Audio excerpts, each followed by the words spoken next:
All right. What you're going to hear this morning is something very deeply personal, and by any means, if there are children in the room, that it becomes too deep for you, or you need a moment, you're welcome to step out. But I need you to understand that what I'm sharing with you is personal, is directed at me. This is my wife and I's story. It's my story. It's several other people's story. I am not preaching at you. Everybody good with that? Okay. I am not going to spit hellfire and brimstone at you, but at some point you may feel extremely uncomfortable. Guess what? You're in good company, because I'll feel uncomfortable too. Okay? This is born out of my testimony, and the reason you need to know that is I used to make fun of people who had panic attacks. I used to tell people I don't understand why they can't deal with stress and all these different things. Until 2007, at the encouragement of my wife, I went from trying to get promoted to driver, and I kept trying and wasn't making it. She said, well, you're studying all the same books. Why don't you take the captain's test? So I took the captain's test one time. Ta-da! Congratulations, you're promoted. Got promoted, and for 3 years, I was a captain doing it my way. And guess what I learned? Completely naive about leadership. I was an engine company guy. What's the first thing they do? Put you on a ladder company. Completely out of my element. Downtown, running elevator entrapments, fire alarms, having a great time. Come home, completely fall apart. And after 3 years of doing it my way, and anger outbursts, I start having anxiety attacks, feeling like somebody's crushing my chest, like I'm going to die. My wife politely calls me out on my own issues. And she said, I thought you said this was the greatest job in the world. Well, you're not bringing it home and you're not acting like it. You're taking it out on me. And at that time, I was losing my cool with a 1-year-old little girl. Do they deserve that? No. So with all 10 toes broken, I went to a pastor, counselor, and a doctor. I take a stay married pill. I take a testosterone shot because evidently I had problems I didn't know about. I wear a fancy CPAP machine at night to keep her from actually getting rest now, because I was actually having that problem too. I have a men's accountability group. Why do I tell you all that? Would you take a 2.5 up to a 3rd floor apartment by yourself? Some of you might be able to do that. Look around the room. Brother Justin here might could do it. But you're not going to do it as well as if you were with a team, would you not? Do we fight fire by ourselves? Do we do CPR by ourselves? Do we deliver babies by ourselves? No. So why, when we have a problem, a deeply personal, painful problem, do we push it away and isolate ourselves? Why? We're going to delve into that really deep today. I want you to hang on with me as we go through it. And we'll take breaks, because we're going to need one. Me too. Okay? This is my world. And what I've learned in 32 years of making mistakes is this is what's important to me. Faith, my family, friends, and then the fire service. Why? As much as you love this, why? Why is that important in that order? Because one day, you're going to have to retire. Maybe you'll be active in it, maybe you won't. But are you going to be chief of your lawnmower? You're going to be the battalion commander of Sunday school class? You're going to have identity issues? Possibly.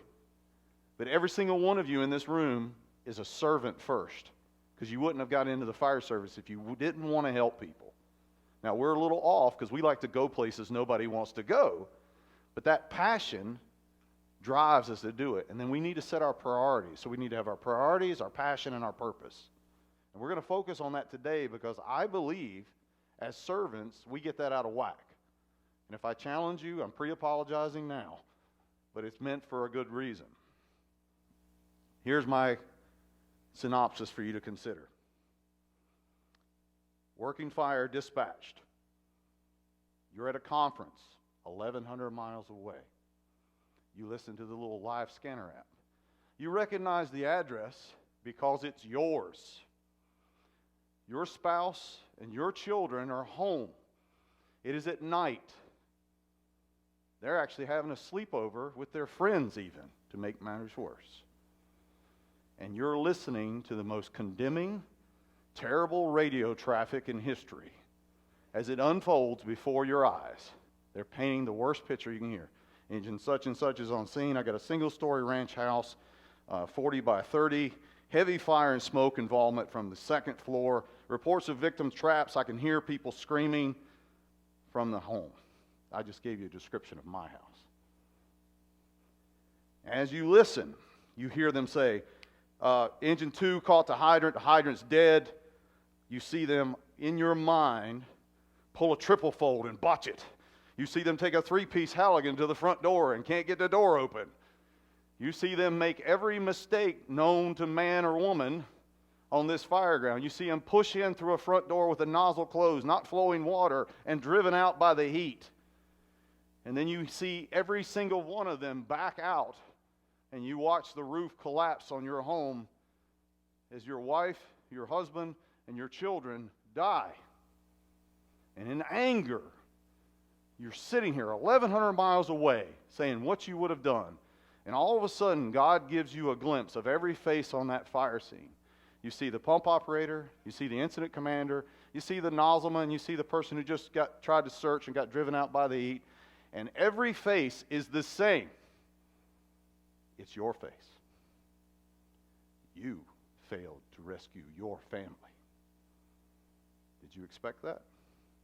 Did you expect to give a 32-year career to the fire service only to find out that you gave away your family, your life, your health, and everything that mattered to you? You say we took an oath? What happened when you stood up and said, for better or for worse, I'll be there? When you held that child in your arms. What about them? Do they not matter? The greatest hypocrisy you will learn about today is that we will sacrifice our lives for someone that we don't even know and may not even like. And then we will abandon our family and our children. If you come to a conference to cheat on your spouse and then tell me about brotherhood and how you'll stay with me on a hose line, I'm not going with you. Because if you will abandon your family, you sure as heck will abandon me. I need you to think about that. Because when he said brotherhood is one of the most misused words, the other one is when we say family. Because I'm going to challenge that and what your commitment is. This is your disturbing trend.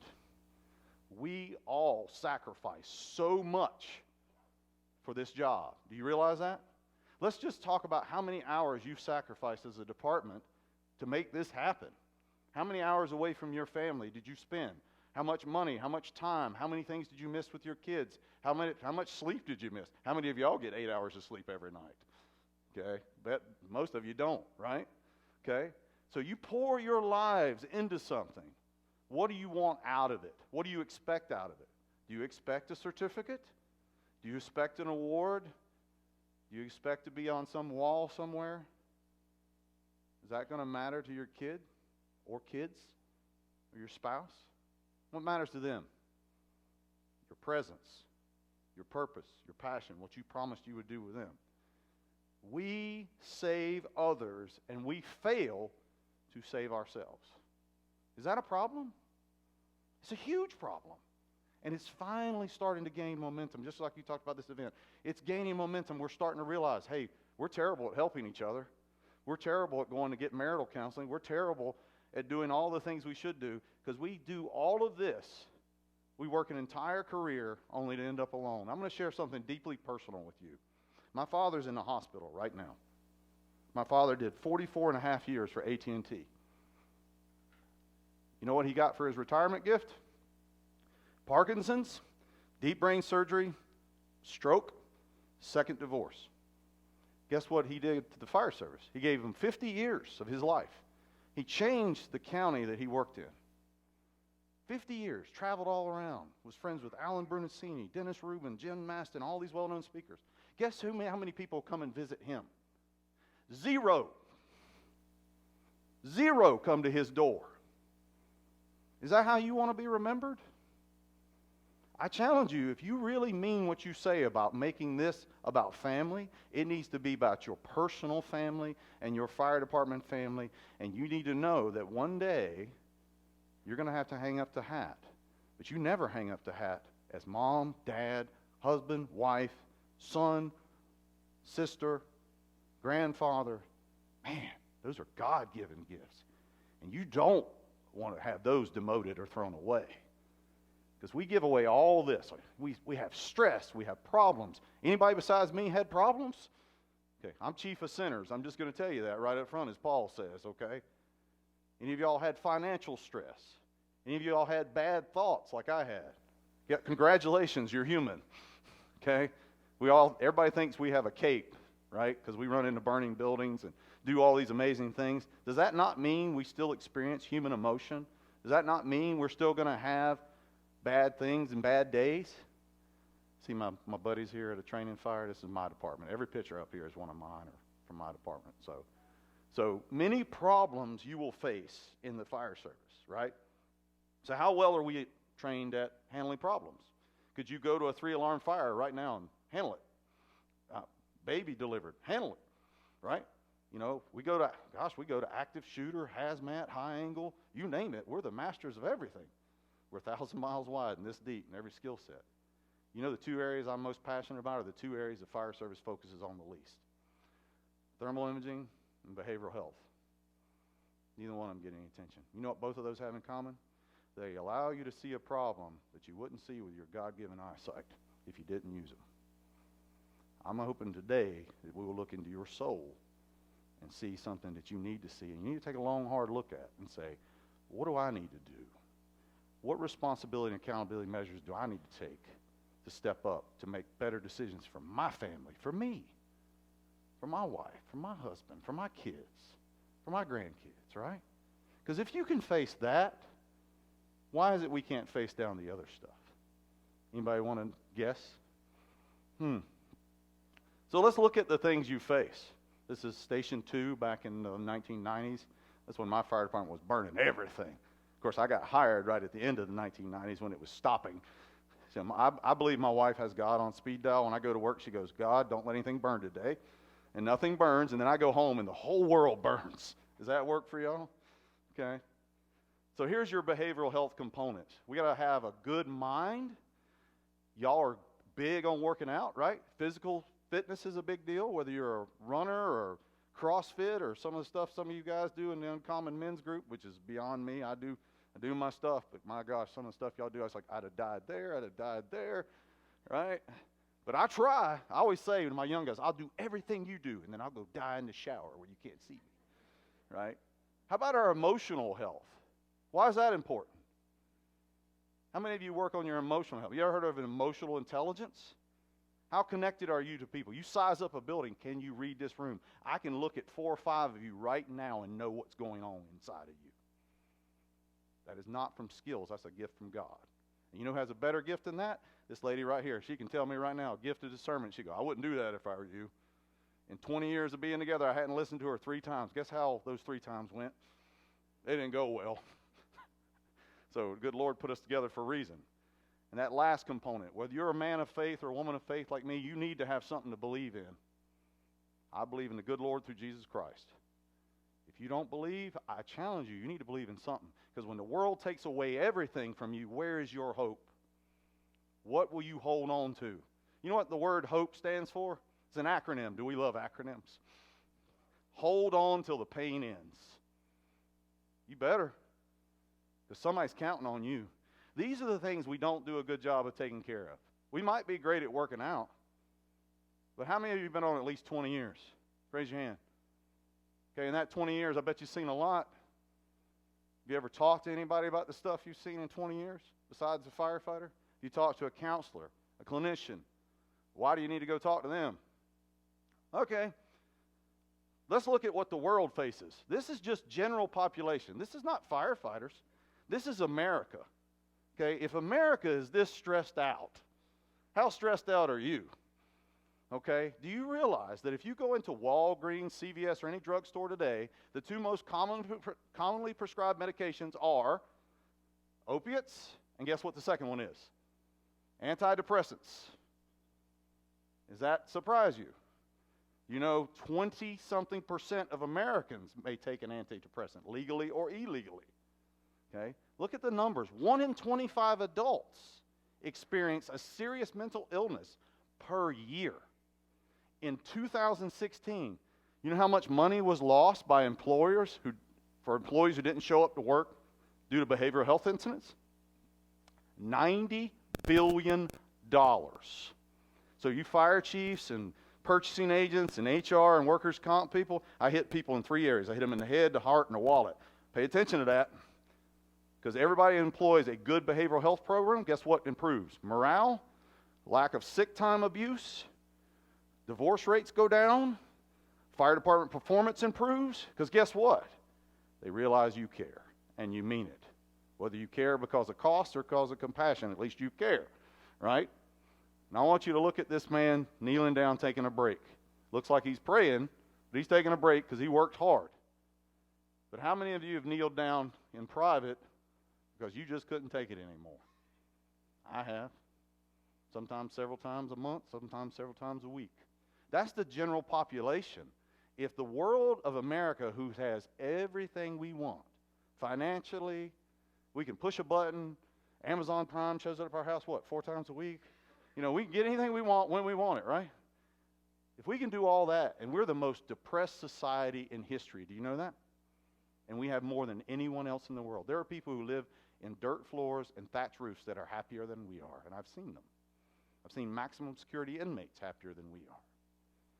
This is why we have a problem, because we are exposed to danger a lot. We're exposed to hazardous chemicals, trauma, all kind of things. We got, whether you like it or not, a higher incidence of health problems. How many of you have taken care of yourself and still found out when you went to the doctor, dang it, I started when my daughter was born, I weighed 236 pounds and realized, oh my gosh, that's a lot for a 5'9" frame. I was a one-bottle bandit. Did my bottle, was outside puking in the front yard. That's just not acceptable. I'm holding a perfectly healthy little baby girl that I don't deserve, so I started taking care of myself. I ran marathons, started doing all kind of stuff, went to the doctor, and they said, you have hypertension, you have low thyroid. I was like, I just spent 2 years getting in shape. Now they're going to put me on medicine.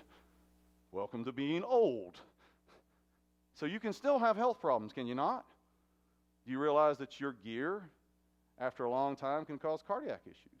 By wearing it, and you can't off-gas. You can't get that off of you. You can end up with issues. Do you realize that running calls all the time can cause you to have gastrointestinal issues? How many of you take heartburn medicine on a regular basis? If you run a lot of calls, I can explain that to you in about 10 minutes. Because every time you get a call, whether you're a 3-month rookie or a 30-year veteran, guess what your body dumps into your gut?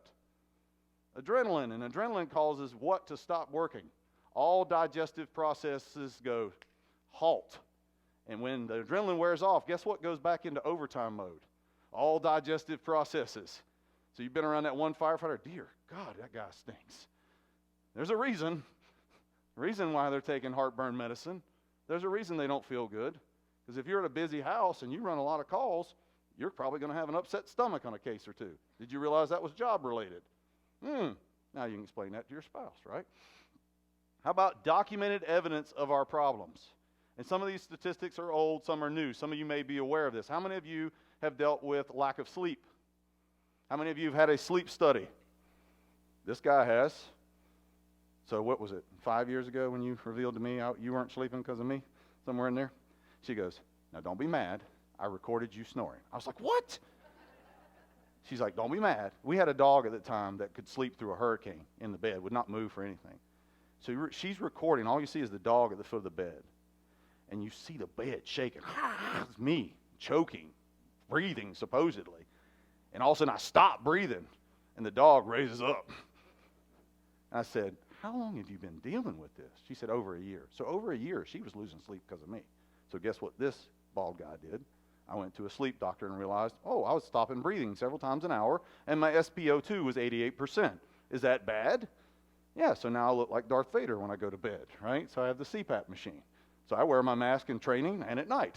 Okay, how fast can you mask up with your CPAP? I'll bet you I beat you. Okay. How about binge drinking? How many of you like a beer or two? This guy does. What happens when we drink too much, though? What does it do to your body, your mind? You know one of the reasons I quit drinking heavily? No, because it was bad for me. Guess what I learned? It took me too long to what? Recover. And I had things I had to do. Then I started realizing my family depends on me. I got to go to work. Then I realized if you work for a fire department and you have .02 in your blood alcohol when you show up to work, guess what happens to you? You going home. You may get fired. If you drink a lot, guess what stays in your system all the time? Alcohol. And we drink a lot. How about poor mental well-being? You know, when people got bad attitudes? He was talking about the negative people. I challenge you when you go back to work to do the following for me. Find the most negative firefighter you can find, and I want you to start praying for that person and talking to that person, because that person didn't get negative overnight. What happened to that person? Did they come on and have the same passion as you? Why did they become the person they are now? I look at it this way. Me and you sit down and have a cup of coffee. You have your coffee. I have a cup of coffee that says poison on it. And I look at you and I go, I hope you die. And I drink it every day, but you ain't dying. Who is? I am. Slowly, surely, I'm drinking poison, negativity, bitterness, cynicism, bad things happening to me. That person didn't get that way overnight. You challenge that person, or you go, oh, that's just the way so-and-so is. What happens when you go to work the next day and you read about them taking their own life in the paper? You feel differently about that person then? When you realize that the reason they were late every day was they were taking their 2 kids to school and their alimony payment showed their paycheck showed 0. And they were working another full-time job just to make ends meet, and that's the reason they're standing out back chain smoking. That's one story in many you'll hear that are real. How about depression? How many of you have dealt with that? This guy has.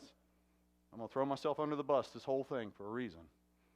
Depression is nothing to laugh at, and it's not just the blues. You're in a deep, dark place. I get phone calls once or twice a week with firefighters from wherever, like Brother Blake does, who are at the point of taking their own life. How much training have you had to talk somebody off of that ledge? You know what the ultimate hypocrisy I get from company officers is? They can go into burning buildings. Lost it there. Lost my audio. They can save your life. But if one of their people all of a sudden has a suicidal issue, you know what they'll say? Hey, I told him to call EAP. Is that sufficient to you? When you show up at a working fire, do you go, don't worry, Engine 2's coming. They'll help you. Is that what you do? Do you pawn that off? I see more of that in the fire service than anything else. Their brother or their sister is hurting tremendously, and they go, hey, talk to Chief Moore. He'll help you. And then they, like a ladder, backing up, clearing the call. They get away. That's cowardice, ladies and gentlemen. We got to fix that. We're supposed to be there for the citizen to save their lives, and you wouldn't pee on the guy from A shift if he's on fire because he relieves you late, and then all of a sudden you find out this guy's got a real problem. And nobody took the time to say, wow, this guy was hurting for 20 years, and nobody checked on him. That's bad. How about my favorite one down there? Caffeine overuse. How many of y'all like your energy drinks or your coffee? All right, this is going to hurt. We're going to do some of this is levity, some of this is serious.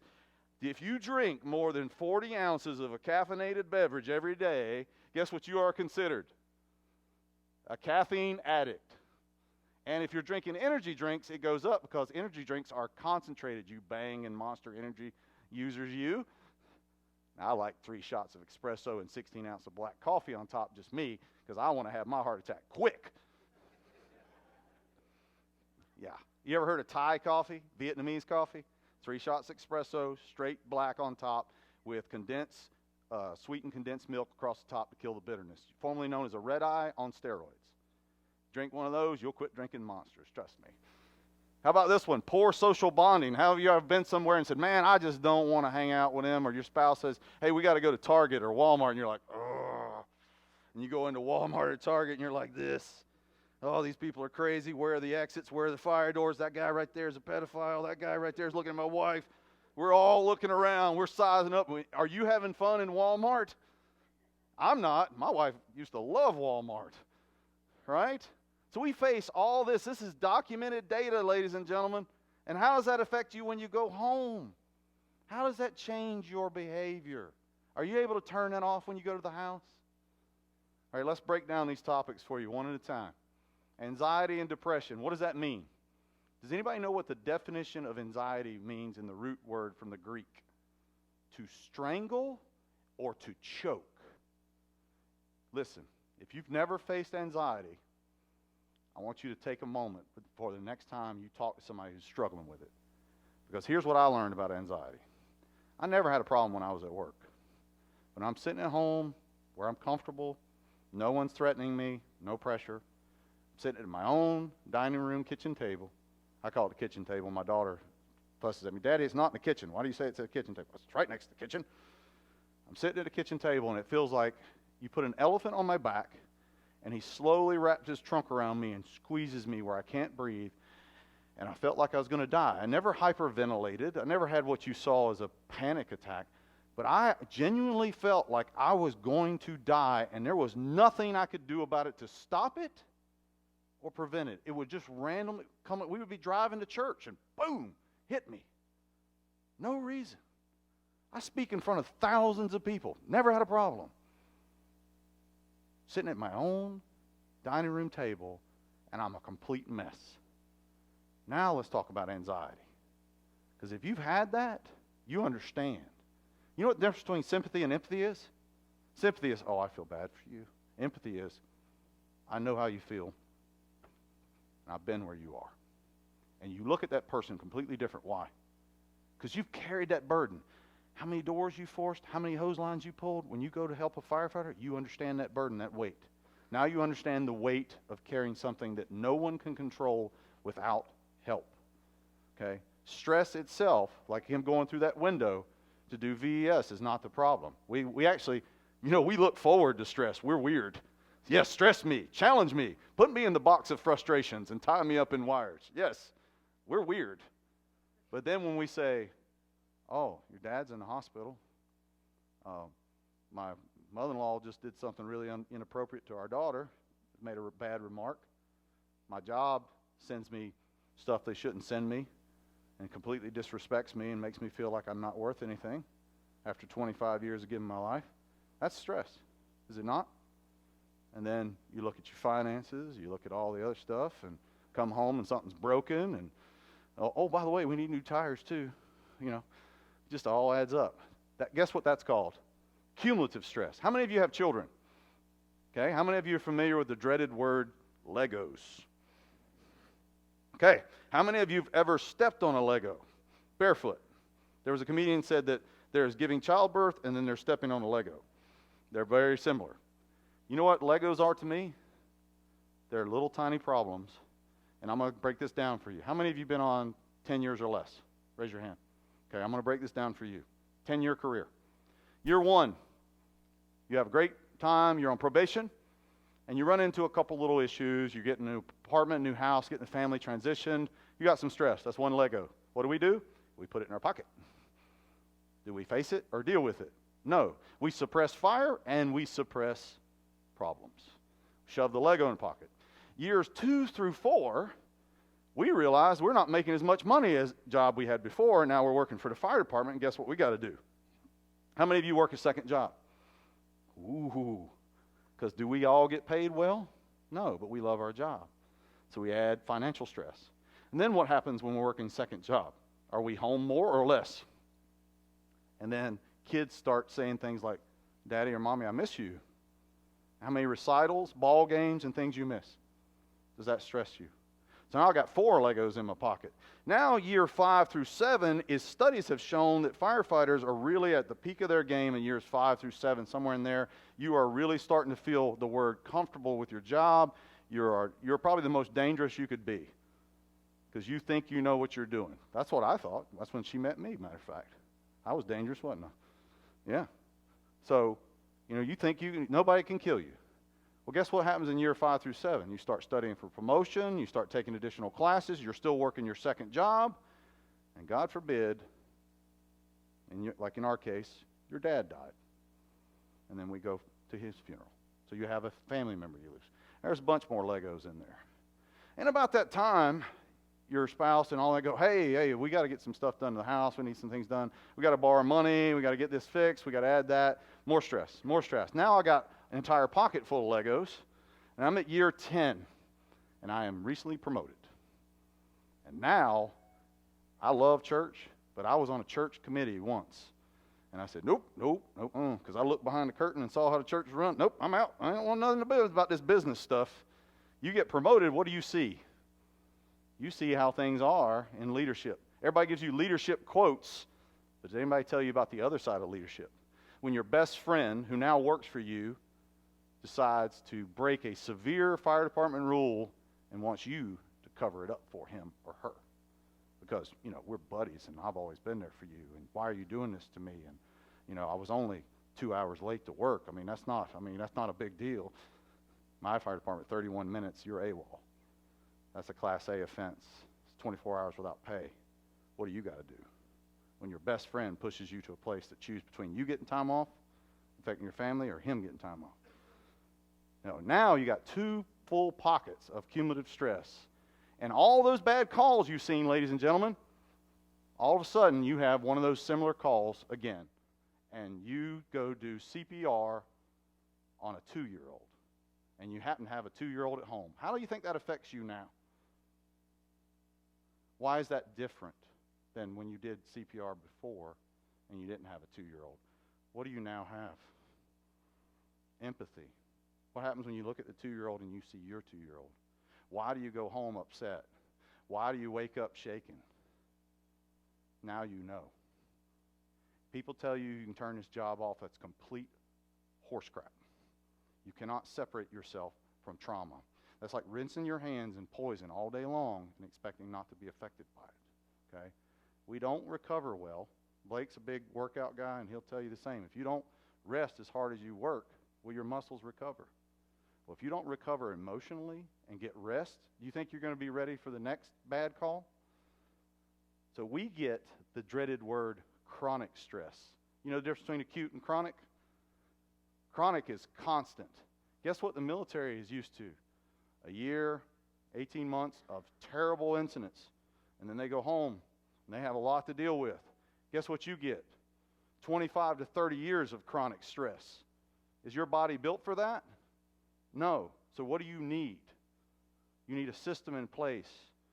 Even a dang computer has a Control-Alt-Delete button. We need one of those. How many of y'all are hazmaticians, hazardous material experts? You familiar with the pressure relief valve? There's an overpressure one and a pressure relief valve. I used to have the overpressure one, the disc that would blow out and kill somebody. You don't want that. You want a way to healthfully reduce pressure so that you don't end up where I was, which is panic attacks, headaches, muscle aches, lack of sleep. You might be sleeping too much. How many of you have ever dealt with insomnia? Okay? So we end up with all this stuff.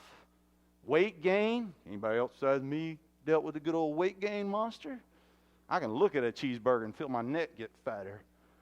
Okay? That's the joy of being almost 48 years old. I just look at something and I'm like, oh man, I don't feel so good anymore. So you get all that and more from the wonderful joys of shift work. You know, shift work is the most hazardous thing to a person's health than any other thing occupationally. Not the job, 24 to 48 hours of you being exposed to whatever you're exposed to and not having regular sleep hours, okay?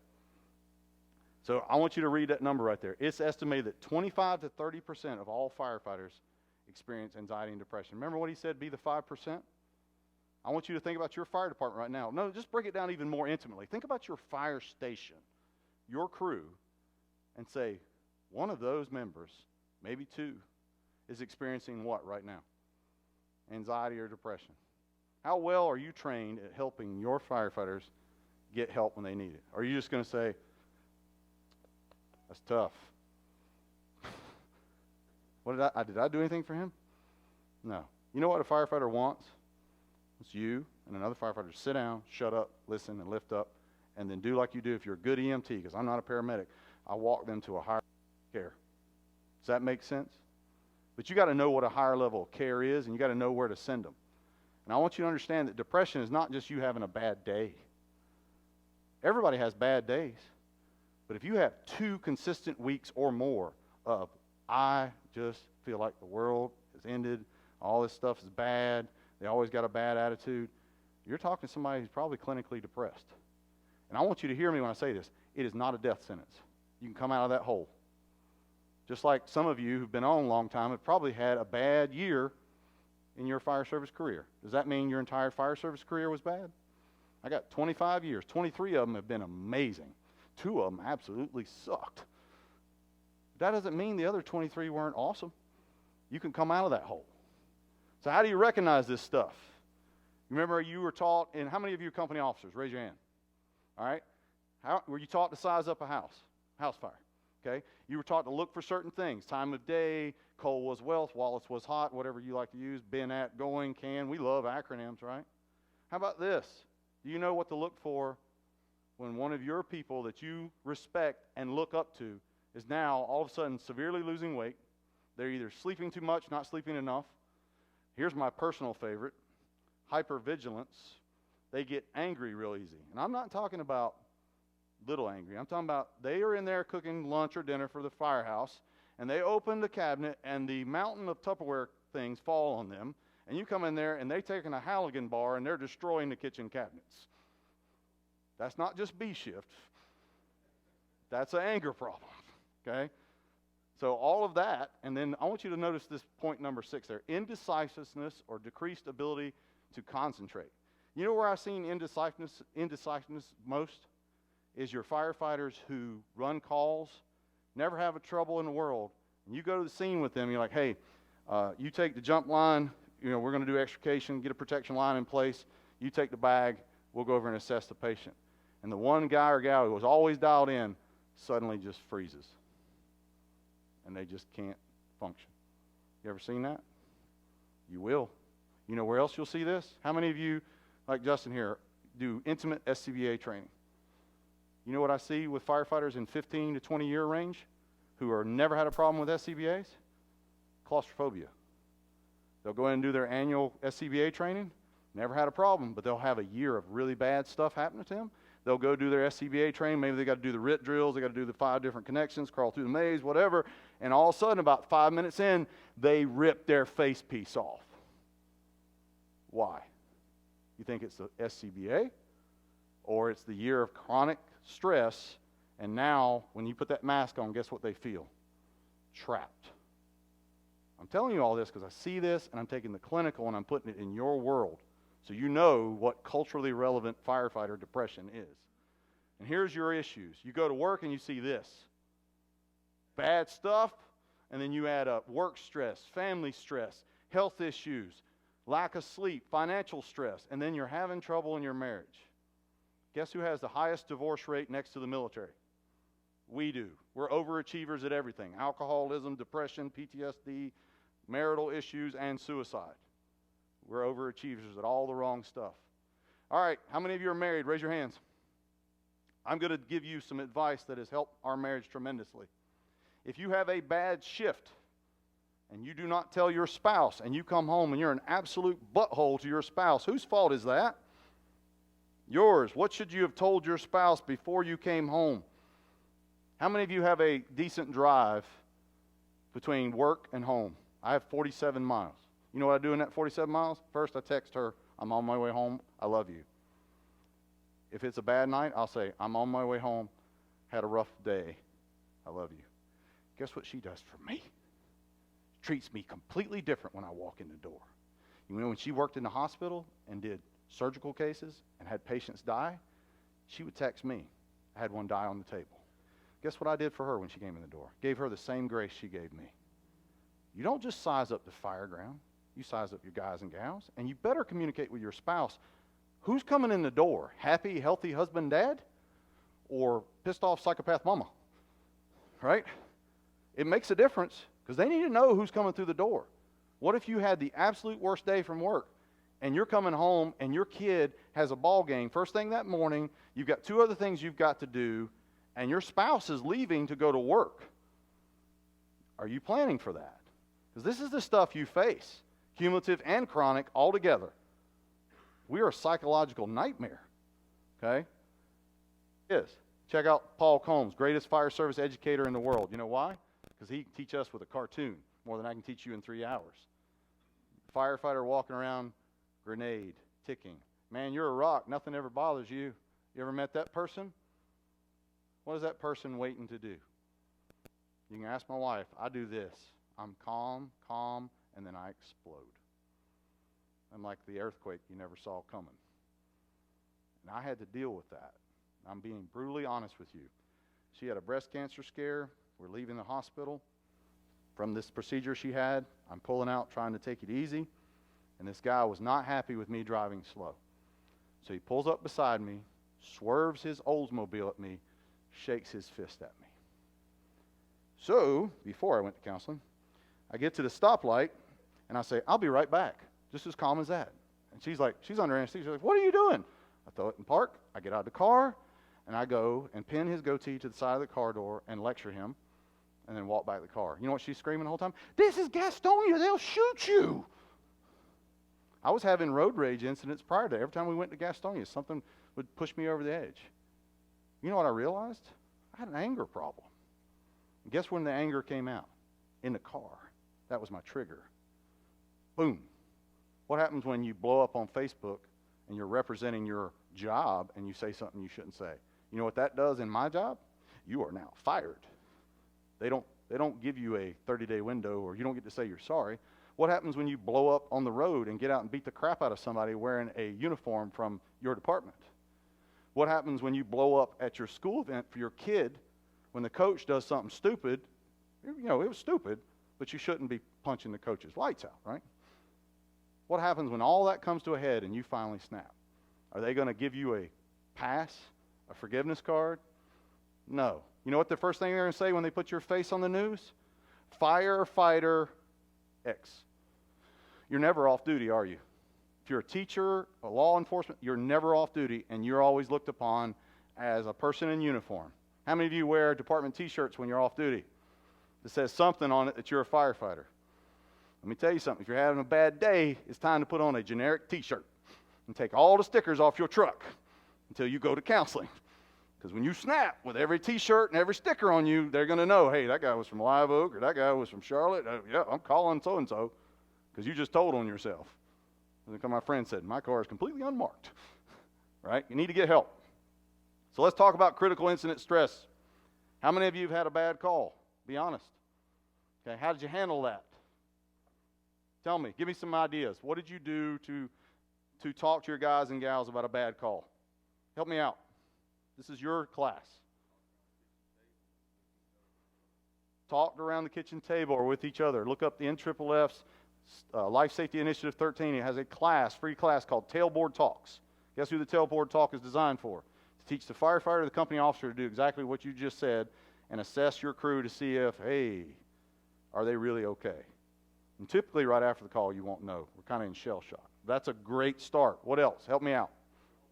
What is that? Dark humor. Yeah. Do we joke about it? Yes. Do we say inappropriate things? Absolutely. Not the best thing, but it's one way. It's humor. It's a coping mechanism. What else? Call them off duty and check on them. How many of y'all do that? Raise your hand. Man, I love y'all. You know how many people don't do that? Hey, buddy, I know you had a hard shift. Just checking on you. Can you call me when you get a minute? You don't question them. You don't invalidate them. You do what? You care. You listen, right? What else? Give me one more. Peer support team. How many of your departments has a peer support team? Raise your hand. Wow. Do you know how rare you are? 5 years I've been struggling to get where we're at now. We've got a peer support team, we've got free resources, and we have a behavioral health clinician and 3 therapy dogs. I can walk out the door, no, they're good. They need more, but they're good. That's just a start. That peer support team should be your first call to come where? You said tailboard talk, and you should have already texted, hey, come by the station in a few hours. Let them get cleaned up. Don't have them come right away.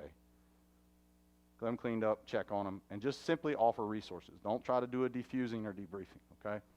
So let's talk about some of those incidents. How many of you have attended a firefighter funeral? How many of those were personal? Was your friend?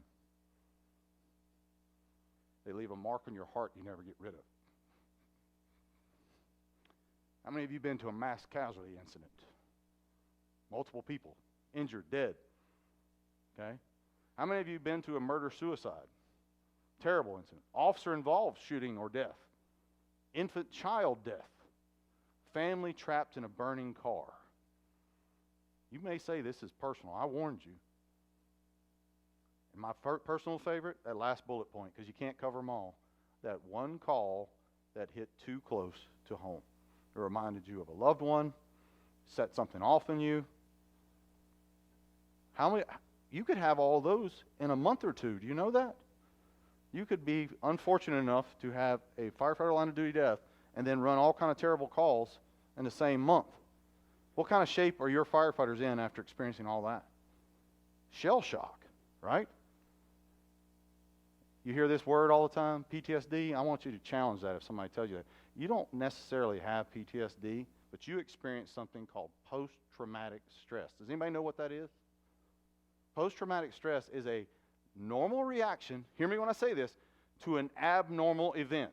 Is it normal for someone to see a person's head cut off in the morning, a 21-year-old set himself on fire in the evening, and then have two children trapped in the back of a car dead because the mom was drunk and ran them off the road, and you have to cut them off, cut them out of the car for body removal, all before you go home to your loving family? Is that a normal day for most people in America?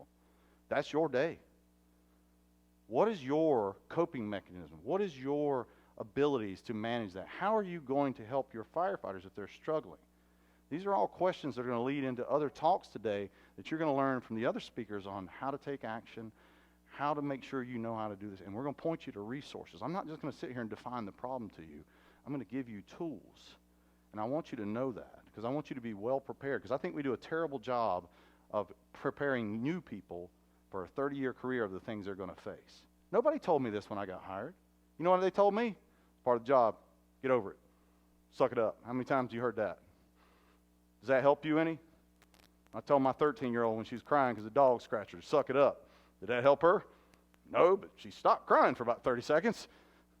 But that was not the best thing to say to her, right? We still have audio. We're good? How many of you are familiar with the Granite Mountain Hot Shots? You know what happened there?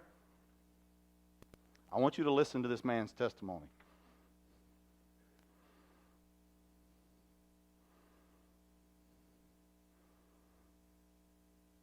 So,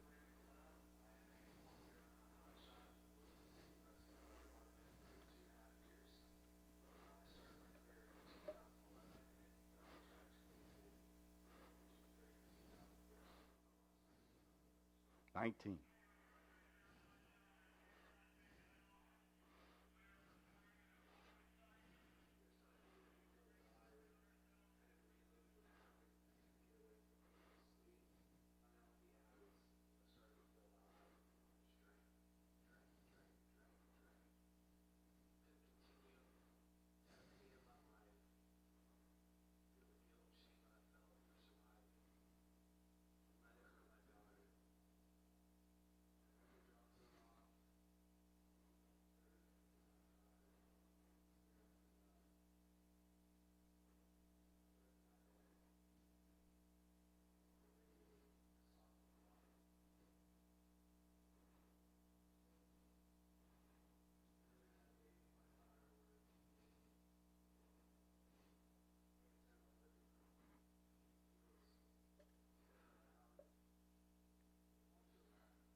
Pay attention to that.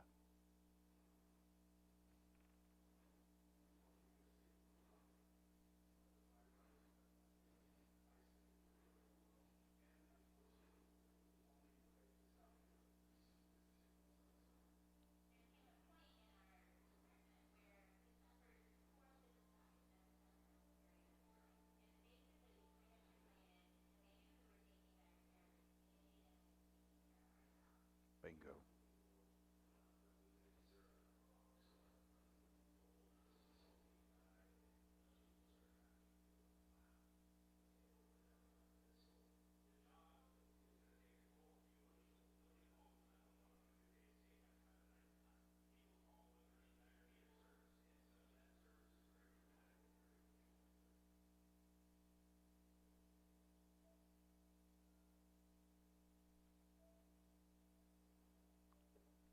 19 firefighters died.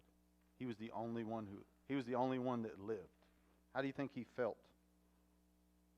You ever heard of survivor's guilt? That's what he just described to you.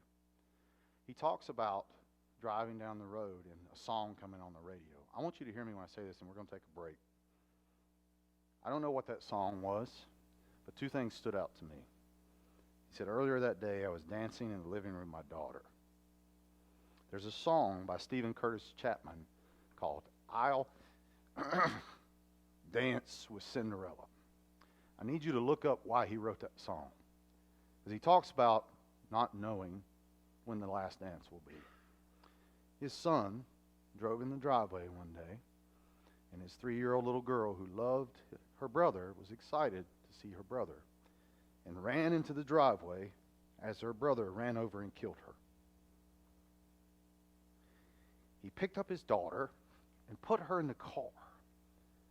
His son stood in the driveway, visibly shaken, not knowing what to say, screaming in agony. Father, holding his lifeless 3-year-old daughter, looked at his son and said, I love you. He didn't cast blame. He didn't tell his son anything that would emotionally harm him than he already did. Brendan McDonough now speaks on this for a very reason, because there are a lot of firefighters struggling with what he struggles with. Maybe not 19 people died. But Brendan picked up a gun. And at that moment, God gave him a gift. And you are given a gift every day you don't know. There'll be a phone call, a text message, a song, someone checking on you. You might even be just simply delayed getting to work or wherever you're going. And you don't even realize it. Because you know what the definition of coincidence is? God working anonymously.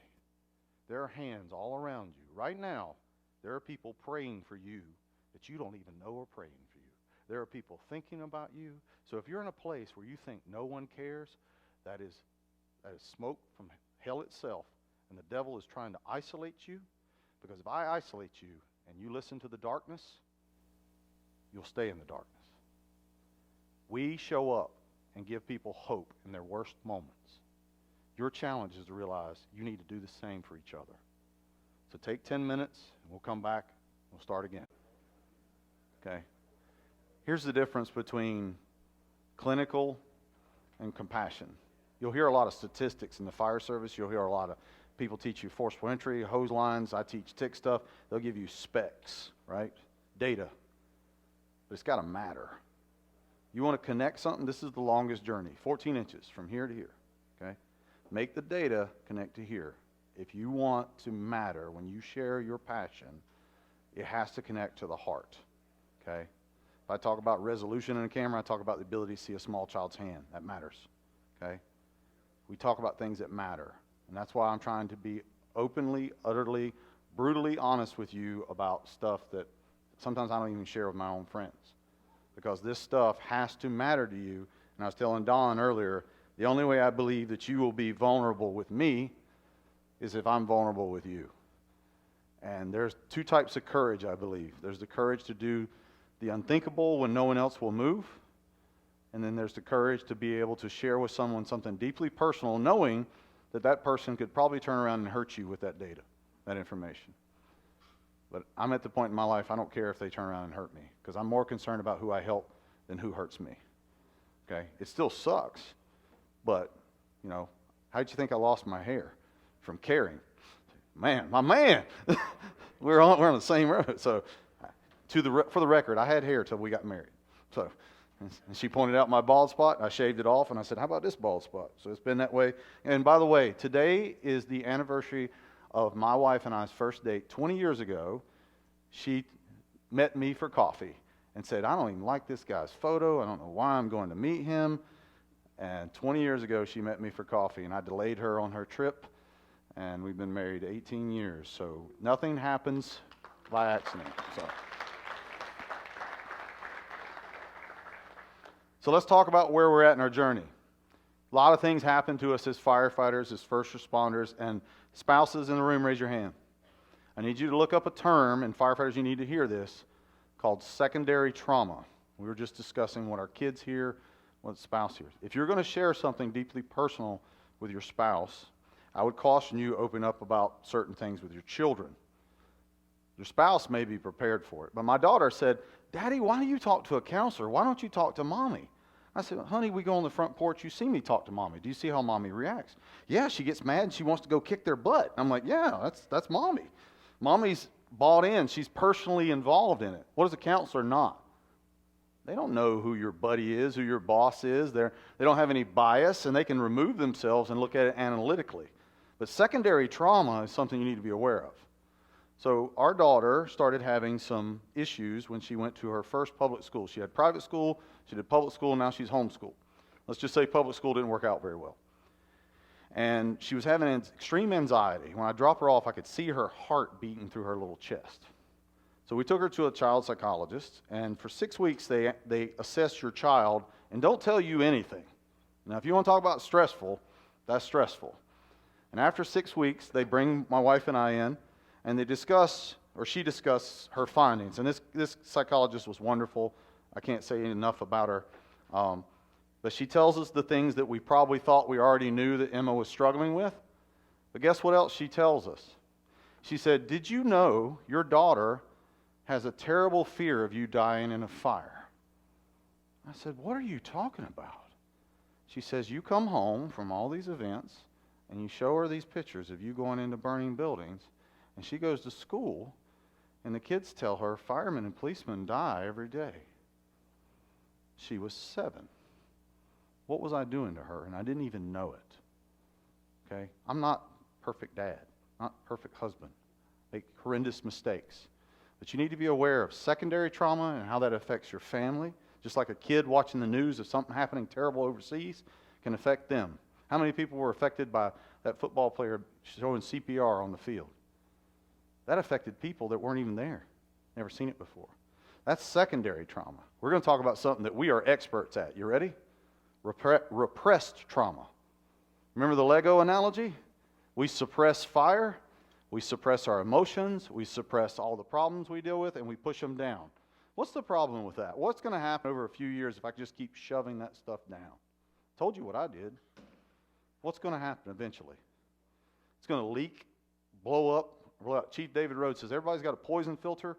When you soak up enough poison, eventually you can't clean it, and it just leaks out all around the people that you love.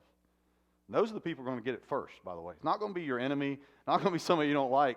It's going to be your spouse, your kid, your mom, your dad, the people you care about. That's where that trauma is going to go. Is that fair to them? No. How many of you are familiar with a man by the name of David Grossman? Wrote the book On Combat. I know a lot of you read a lot of leadership books and stuff. He has this quote in here that says, unchecked extreme stress is an emotional and physical carnivore. Now he's talking about well-trained military personnel. And he says it chews hungrily on so many of our officers with razor-sharp fangs, and it does so quietly, silently, in the corner of their lives. What does that sound like to you if you were going to the doctor and got some bad news? What eats you alive from the inside out? It's a disease that everybody hates to hear the word. Cancer. We're giving ourselves cancer of the worst kind, and it's an emotional cancer. And it comes out in heart disease, heart attacks, high blood pressure, bad attitudes, lack of sleep, things of that nature. I want you to pay attention to that coat. Every photo in here has a meaning. I was talking to Don earlier. I changed all the photos because it has something that means to me. It means something deeply personal to me. His name was Richard Shelter. He was 20 years old. He was scheduled to be hired by my department 2 weeks before his death. He went in his first fire, which was the Edwin Watts golf store. He never came home. His first and only fire. I gave him his CPAD test. Those of you who do physical agility test, I was the one who administered his test. He was a machine. It wasn't a physical ability issue. It was a bunch of bad stuff that went wrong. I watched his mom and his dad, after talking to firefighters all night long, come back to the fire station and hug every firefighter and thank them for trying to save their son after zipping him up in a body bag. Now, when you think you have faith and you have compassion, I watched 2 people who lost the most precious thing to their world hug the people who were there when he died. What do you think that does to somebody if they shove that down? going to eat you alive from the inside out. You experience emotion for a reason. Do you know when you cry, if you cry from being happy, those tears are chemically different than tears of sadness? That your body has emotions for a reason. If you suppress your emotions, when people tell you, don't cry, don't be mad, that's absolute bull crap. If you don't let those emotions out, guess what's going to happen? You're going to repress them, and you're going to start turning to other things to deal with it. We are the masters of doing bad things to ourselves to deal with pain. Okay? Alcohol abuse is the number one thing we use to cope. And you say, I don't abuse alcohol, I enjoy it. Okay, there's nothing wrong with a drink or two, right? But you know what? I love a good cheeseburger. But 7 cheeseburgers, that's bad, right? You ask my wife, I love cheeseburgers, but they don't love me, right? High cholesterol, all kind of stuff. So a beer or two is not the problem. It's when I use the beer or the alcohol to mask what? I'm covering up something. You know what that is? That's like putting a Band-Aid on a bullet hole. Is that really going to treat that wound? No. I just covered it up in hopes that no one would see it. And as long as I'm drinking, what do I not feel? The pain. I had a friend that went home every day, and because he saw kids in his head, he would drink a case of beer until he passed out. Every day. And when he'd go to work, he would be a functional alcoholic. What eventually happens when you can't have your beer or your alcohol when you're at work? You've seen homeless people that go so many hours without alcohol. What do they experience? DTs. You know what a DT is? A life-threatening emergency. It is a seizure. It can kill them. And I've seen firefighters who are functional alcoholics. Oh, well, I need to work for so-and-so. I'm going to work a double shift. Well, they're used to going 24 hours without alcohol. What happens when they get to 28 hours and they can't sneak a drink at work? They find them seizing in the back bedroom. Any of y'all familiar with NFPA 1582? You know what happens if you have a seizure on duty? You're off the truck for 5 years. You know what happens if you have 2 seizures within 1 year? You're off the truck for 10 years. You might want to read that. Okay? This is a big problem for us. What else is a big problem is that we are 2 to 3 times higher than the general population in alcoholism. Are y'all ready for the definition of being an alcoholic? Because I wasn't. You ready? If you sit and consume more than 5 beverages in one sitting, you are considered a binge drinker. You know what I get when I ask that question? Now, does that count if I have 2 drinks at this bar, and I go to that bar and have 3 more? That's not one sitting. And the reason I share that with you is we laugh about this, right? These are all pictures of my favorite drinks, by the way. I like amber or dark beers. I don't like that light stuff. That's when I was a kid and didn't know what real beer was. So what's the difference between abuse and social drinking? Is having 1 beer, sitting around talking business or talking with friends a problem? No. But what happens when you can't stop? When there's a case of beer in the fridge and you don't stop until it's gone? What happens when every day you're off, you drink? How many days a month do you think the average firefighter drinks? If you work 10 days and you can't drink on those, guess how many what the average firefighter drinks? 10 to 12. So that means you had 20 days off, and only 8 of those you were sober, on average. Is that a good thing? No. What happens to our family when we're behaving like that? What kind of example are we setting for our kids and our wife? If we come home, and the first thing we do is pick up a beer. We've had this talk where I started drinking a little bit more. Like, I like to have beer when I cook. He said, hey, Emma cleaned out your trash can, and there was 8 bottles in there. It scared her. Point taken. Beer or 2, done. Maybe no beer in front of her at all, whatever it takes. Beer is not more important than her and my daughter, right? Matter of fact, as long as she doesn't take away coffee or peanut butter from me, I'm going to live. Okay, those are my 2 vices, all right? So I need you to look at something with me and bear with me as I get through this with you. Dr. Sarah Yankee, y'all know who she is? In a study funded by the AHA, they surveyed more than 30 fire departments about alcohol abuse. When they gave the scientific definition of a binge, they were met with laughter. What did you just do when I told you about that? I need you to look at this picture. It's Wallace Martin, Blake Ewart, Kevin Warlick, Greg Nicholson. myself, Matthew Rollins, and the gentleman in the back, his name was Patrick Saunders. Patrick Saunders was a binge drinker. Patrick Saunders was a combat medic. After his first tour, he came home differently, according to his wife. And as long as Patrick was at work, Patrick was fine. And he was the guy everybody wanted to work with. He did our annual SCBA training with a broken ankle and never complained. Crawled through the maze, then was walking on the treadmill that afternoon. He goes, my ankle kind of hurts. I think it might be broken. I'm like, what? Guy was tough, never complained, never smelled of alcohol. He drank pure grain alcohol when he was off. By the way, it's very hard to pick that up on people that way. So when we found out Pat had a problem, we all tried to help him, and a lot of people were involved, not just me. A lot of people cared. For 5 years, people tried to help him, and he refused it. He would not go to counseling. He was worried about a dishonorable discharge. Not sure what his demons were that he was actually fighting. I need you to hear this when I tell you this.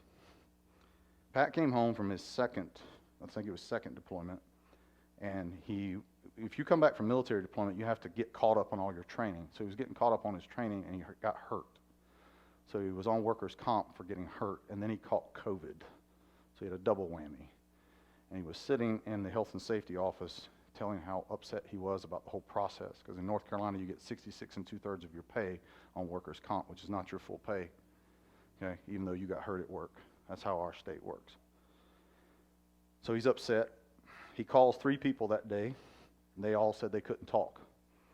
The last thing they saw of him was stopping at a grocery store and buying some alcohol. Someone saw him at a Harris Teeter, and he drove to the coast at North Carolina, and he got somewhere on Lumberton area, and he turned and he drove head-on into a tractor trailer at a high rate of speed. He would have been 31 years old. We laugh. He's dead. When I went to his funeral, Kendall was his wife. I hugged her and I said, I failed you. And she said, no, he gave up on us. I'll never forget that, because I still feel like I failed that man. Young, bright, skilled, did everything you asked him to do. And he was fighting something that we don't even know what it was. No note, no nothing. He's gone. There's nothing wrong with us having a good time, ladies and gentlemen, but you need to know where the line is. Just like in live fire training when I was talking to Brother Dave earlier, you got to know where the line is. You can't do something stupid and get somebody hurt, right? We got to know where the line is. And you got to define that line for you. Some people can have a beer and walk away, no problem. Some people can never have a beer. And if your brother or sister is struggling with alcoholism, be respectful and don't drink in front of them. Do yourself a favor and look up the man by the name of Rick George. And if you don't know him, you need to put him on your speed dial. 30-something years sober, heck of a dude. Helps more firefighters than I know. You don't want that in your head. Okay? So, on average, we drink a lot, 12 days a month. More than 30% of the fire service suffers from alcoholism. Does that surprise you? So if we're supposed to be combat ready, aggressive, I'm going to challenge you with this. How ready are you if you come into work drunk and hungover? You know what used to drive me nuts about some of the best fire conferences I went to? You paid your money to be here. You paid to hear some nationwide speaker. You paid to be trained by some guy, and that guy or gal is standing up there drunk. That's a disservice to you. We're supposed to give our all to everyone, the citizen, our family, and to you. I didn't go hang out at y'all's party last night. You know why?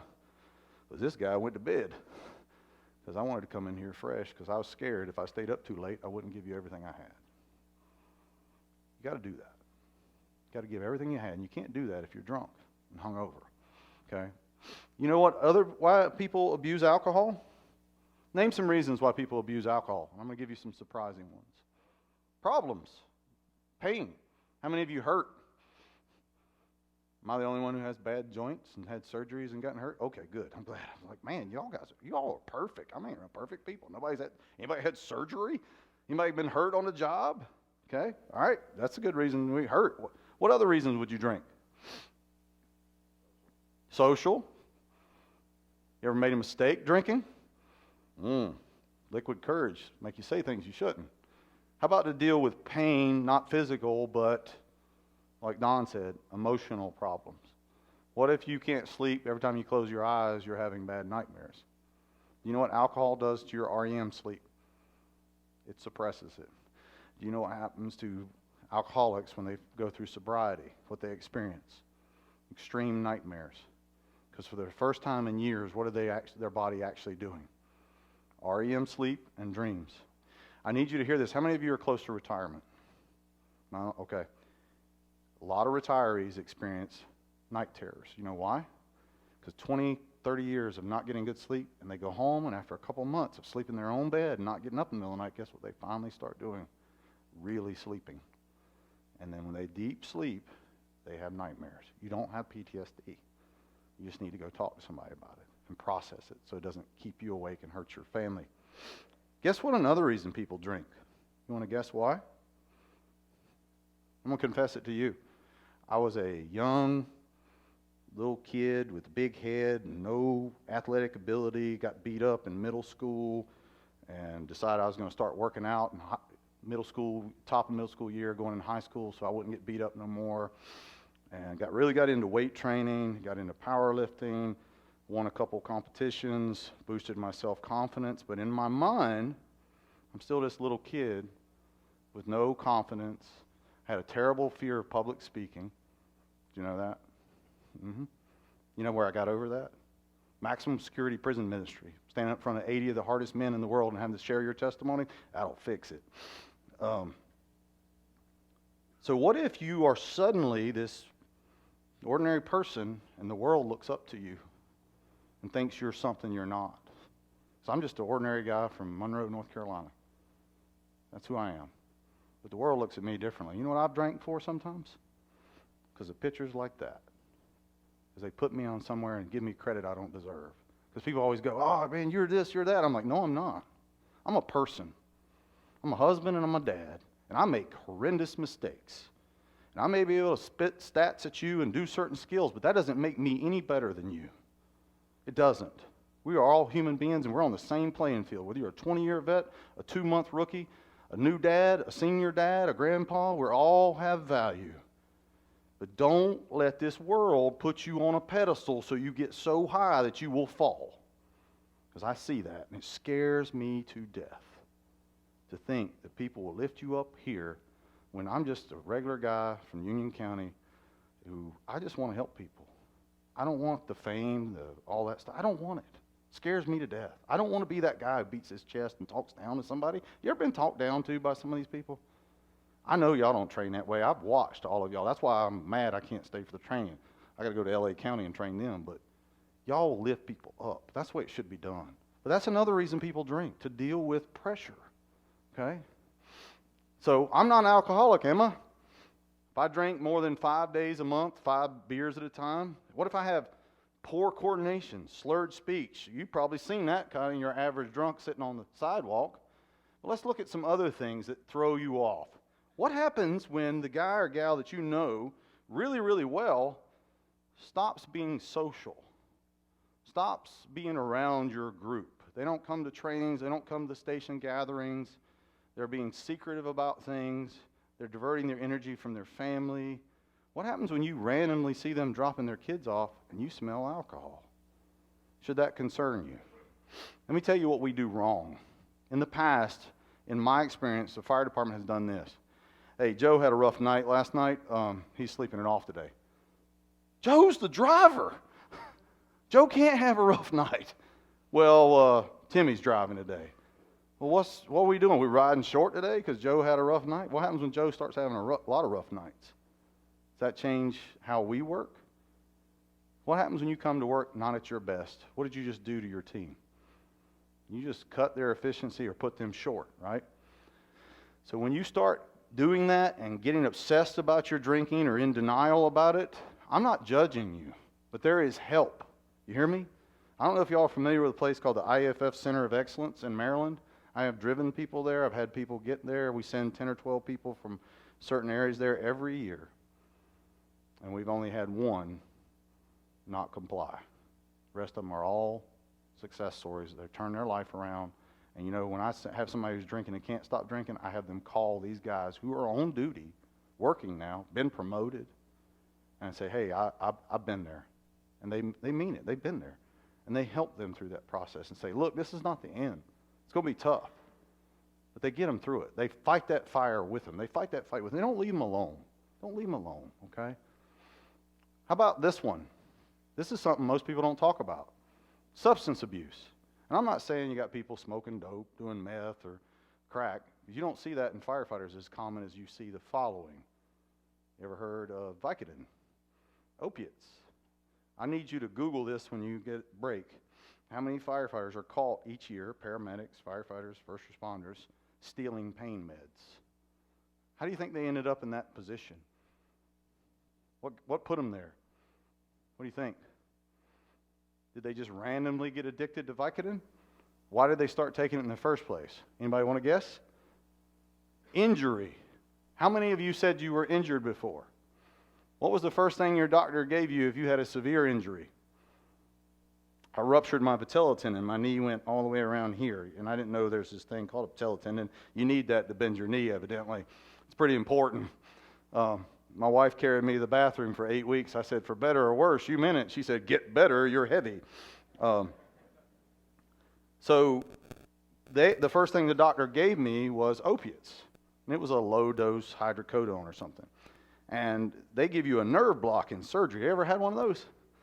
You go home, you're like, man, this is awesome. I feel fine. And then when that nerve block wears off, what happens? It felt like somebody put a butcher knife in my kneecap and started spinning it. She was feeding me hydrocodone that night. I was pulling on the headboard. I was like trying to rip stuff off the wall. I was in pain. After 2 days of doing that, I poured the medicine down the drain. Why? Because my department's had 4 people all fired for being addicted to that stuff, and they got caught stealing those meds on medical calls from patients. Is that their fault? Look up pain treatment clinics and see if your fire department has the following program, and I'll bet you they don't. If you get hurt and you're prescribed those medicines, what is your doctor's plan to get you off of them? You know what a doctor recently told one of our firefighters who had major physical injuries? Hey, you're going to have to take this and you're going to get addicted to this, but we're going to cross that bridge when we get there. Seriously? Have you tried to get off opiates? Way worse than alcohol. You need to research what opiates does to your brain. It takes over your frontal cortex and takes away rational decision making. You will rob from your own mama to get that pill. It's like a Hulk sitting right here. So I need you to understand that that is a common problem. Guess what other pills we abuse? Anybody want to guess? Not just painkillers. Oh, he said it. How many of y'all are like me, but I don't take medicine for it, the famous words ADD? Okay? I think majority of the fire service, if they were honest, they are ADD and OCD, 2 other acronyms we love. Because guess when we function best? Ready? Under high stress when bad things are going on. When do ADD people don't function well? When nothing's going on. You put high-functioning firefighters in a slow station, what happens? They start blowing people up and setting booby traps, and shift wars start, and new ways to invent trouble arise, right? So firefighters actually start figuring out that Adderall or Ritalin do what to you besides manage that disorder? They keep you awake, and they keep you focused. It is one of the number 1 abused drugs out there. How many firefighters work more than 1 shift in a row? In June, in order for me to pay back the shift trades I have to do this, I have to work 96 hours straight. How many of y'all had to do that? Okay, I'm not the only one. It's pretty common. It sucks, but it's common. So what do you do to get through that 96 hours? Be honest. Hey, he's drinking coffee, what? Energy drinks, little 5-hour energies, hot shots, whatever they call them. Then some people might be taking some pills. You realize that? That's a bad day. What happens if you're found taking a medication in your fire department that is not prescribed to you? What is your policy with your department right now? What will they do to you? Our department, there is no, oops, I'm sorry, you will be fired. Alcohol, you get 2 chances. Prescription drugs, illegal drugs, you are fired on the spot. Is that what you want to happen to you? So how do you prevent this from happening? When you get assigned a prescription drug, you need to know the risk and know how to get off of it. B, before we get into this part, I need you to ask yourself the following question. How well do you know your rights? How well do you know your department's policies? And do you know the following federal law of ADA of 1990? If you self-report that you have a problem and don't wait till you get called on duty, guess what your employer cannot do to you? He cannot fire, refuse to hire, or refuse to promote you. So if you've ever had a behavioral health problem and your department refuses to promote you, you call me, I'm going to connect you to a very high-powered lawyer. You're going to get promoted, and they're going to pay a lot of money. They're going to have the new Andy Starns policy, right? That's why every policy we have in our book has a name beside it. I don't know if y'all's is the same, but usually the rule changed because somebody messed up. So if you go get help on your own when you're not at work, what did you just fix, ladies and gentlemen? So how many of you are company officers again? Here's your challenge. When you leave today, I need you to Google alcohol treatment clinics, pain treatment clinics, addiction centers, and the words intensive outpatient centers, which means they can go there 2 or 3 days a week, but don't have to be hospitalized. So you have 2 levels of care that you need to have stored in your phone. You don't want to know why. Because if somebody shows up to work in the parking lot before shift, and you're like me, if you're a good company officer, you're walking through there seeing when people get there, and you see firefighter Smith, who's always there on time, and you see him staggering in, you say, Joe, I'm going to be back in an hour, and you put them in the car, and you take them to somebody, and you have them drive them straight to a treatment center. Or you take them home and get them sober, because most of them, they have to be sober, okay, and they have to voluntarily go. Cannot be involuntary committed. Some of these guys and gals have to go to detox first. I'm just going to warn you. They cannot go straight to treatment. Do you know that? And do you have an emergency list of numbers to help your people? Because I'm going to tell you, when it comes down to the fire department, the system, and the city, they're going to protect the system over you. If you come to work endangering your fellow firefighters and the citizens, they're going to look at you as a risk, and you're gone. You hear me? Okay? So know your rights. This world is bad about not telling you your rights. All right, let's talk about a very common problem that, if we're all honest, how many of you have ever dealt with money? Okay, think about when you were first hired and where you're at today. Has your situation changed? Okay, when I was hired in 1998, my starting salary was $23,600 per year, and I was excited about it. And I had 3 jobs, working overtime to qualify for my first home. Okay, what happens when we work multiple jobs forever and we keep increasing our lifestyle? And life keeps costing more, insurance goes up, daycare goes up. What happens when our spouse loses his or her job or quits working? Is the pressure on? Does life stop moving? All right, so how many firefighters do you think experience financial problems? 100% of them. Every one of us will experience a financial problem or difficulty. And if you disagree with that, you're lying, or you haven't faced it yet, or you have an extremely well-funded background and family. And it can be taken from you like that. I had a friend who had 5 years of salary in his bank account, and his mom and his dad both got extremely sick, and their wishes were not to go into a treatment facility. They wanted 24-hour nursing care in their home, and he paid for it. And in 2 years, he was broke and bankrupt. Bankrupt. Okay? So let's talk about this. How many of you have bought a lottery ticket before? How many of you buy a lottery ticket every week? Do you know you have a gambling problem? If you buy a lottery ticket on a regular basis, that's considered gambling.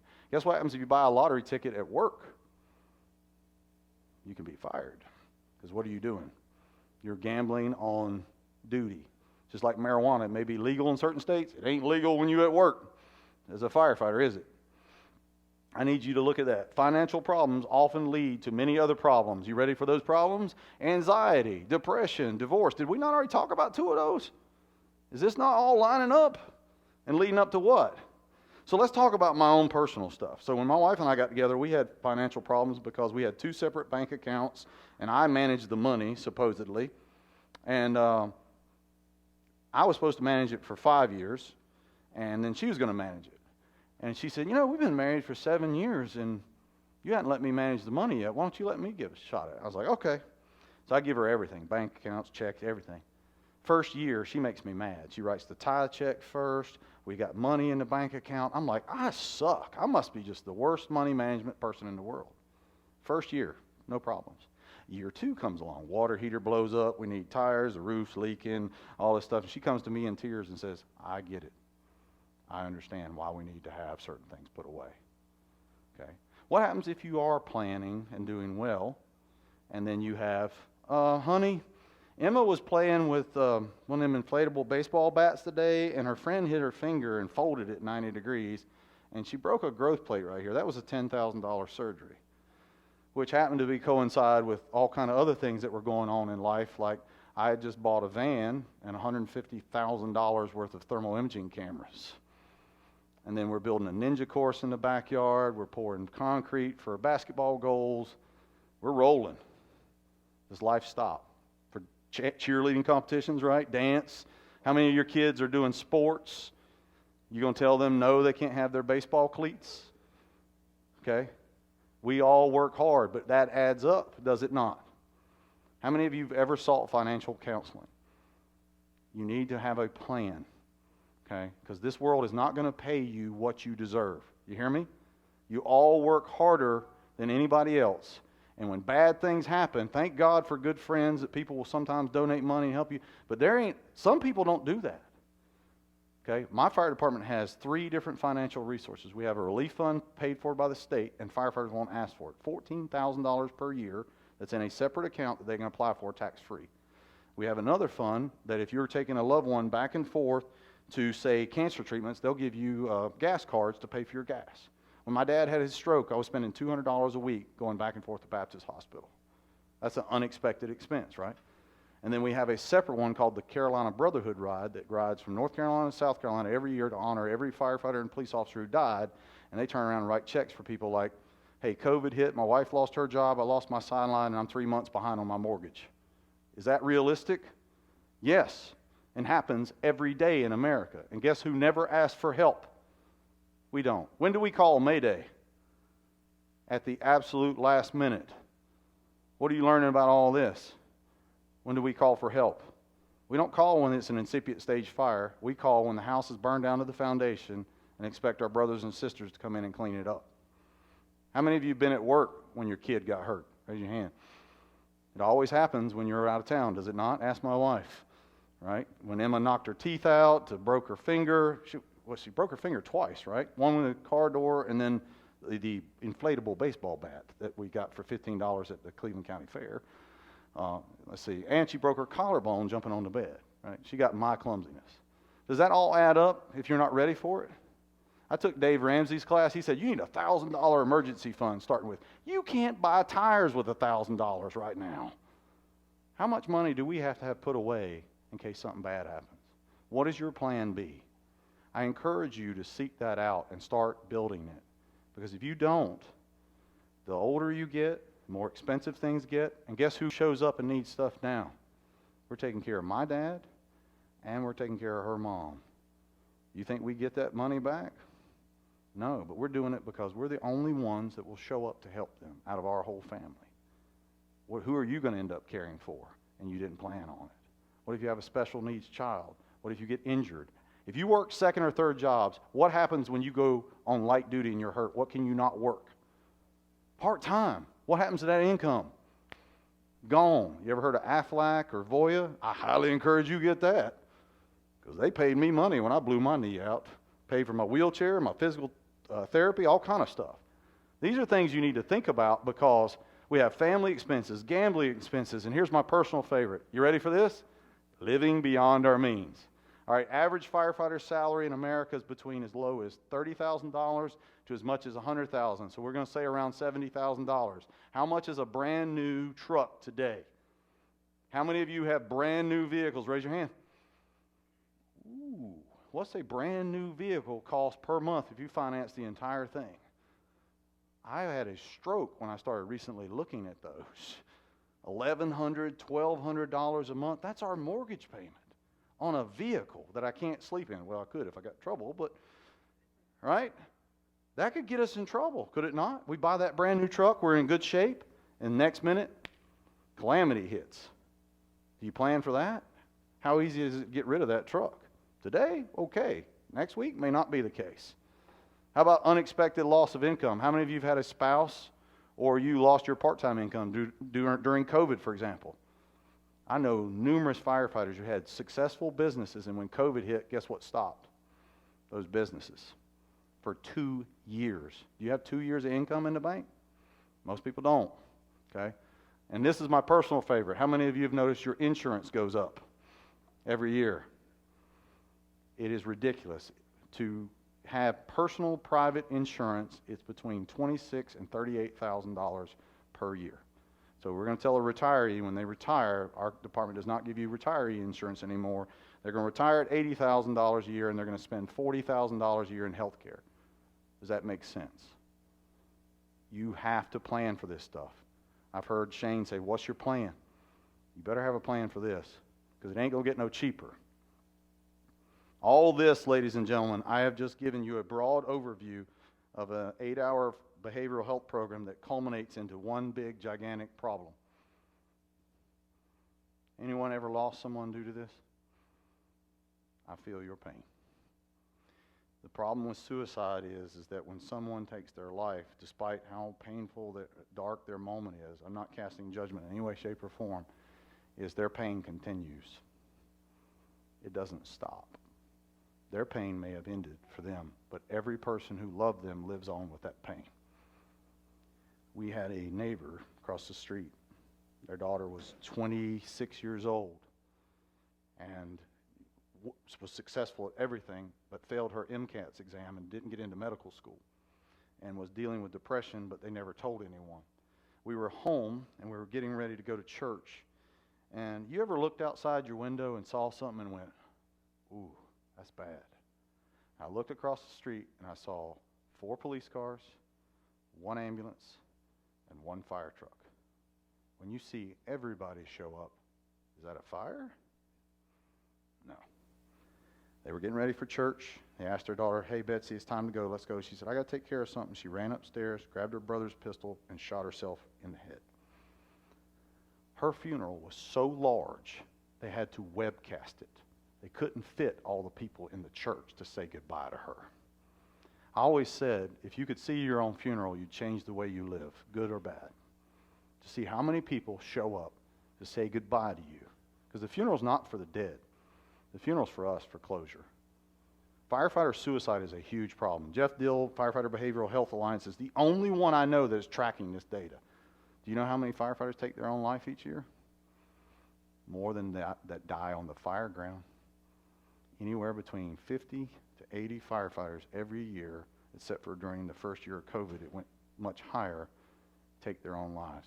Who is the greatest defense against that, ladies and gentlemen? You are. Who's sitting right next to you today or in the fire station that may be struggling with something you don't know about? Paul Combs got that little sign, hey, I'm struggling, I need help. Is it that obvious? No, it's not.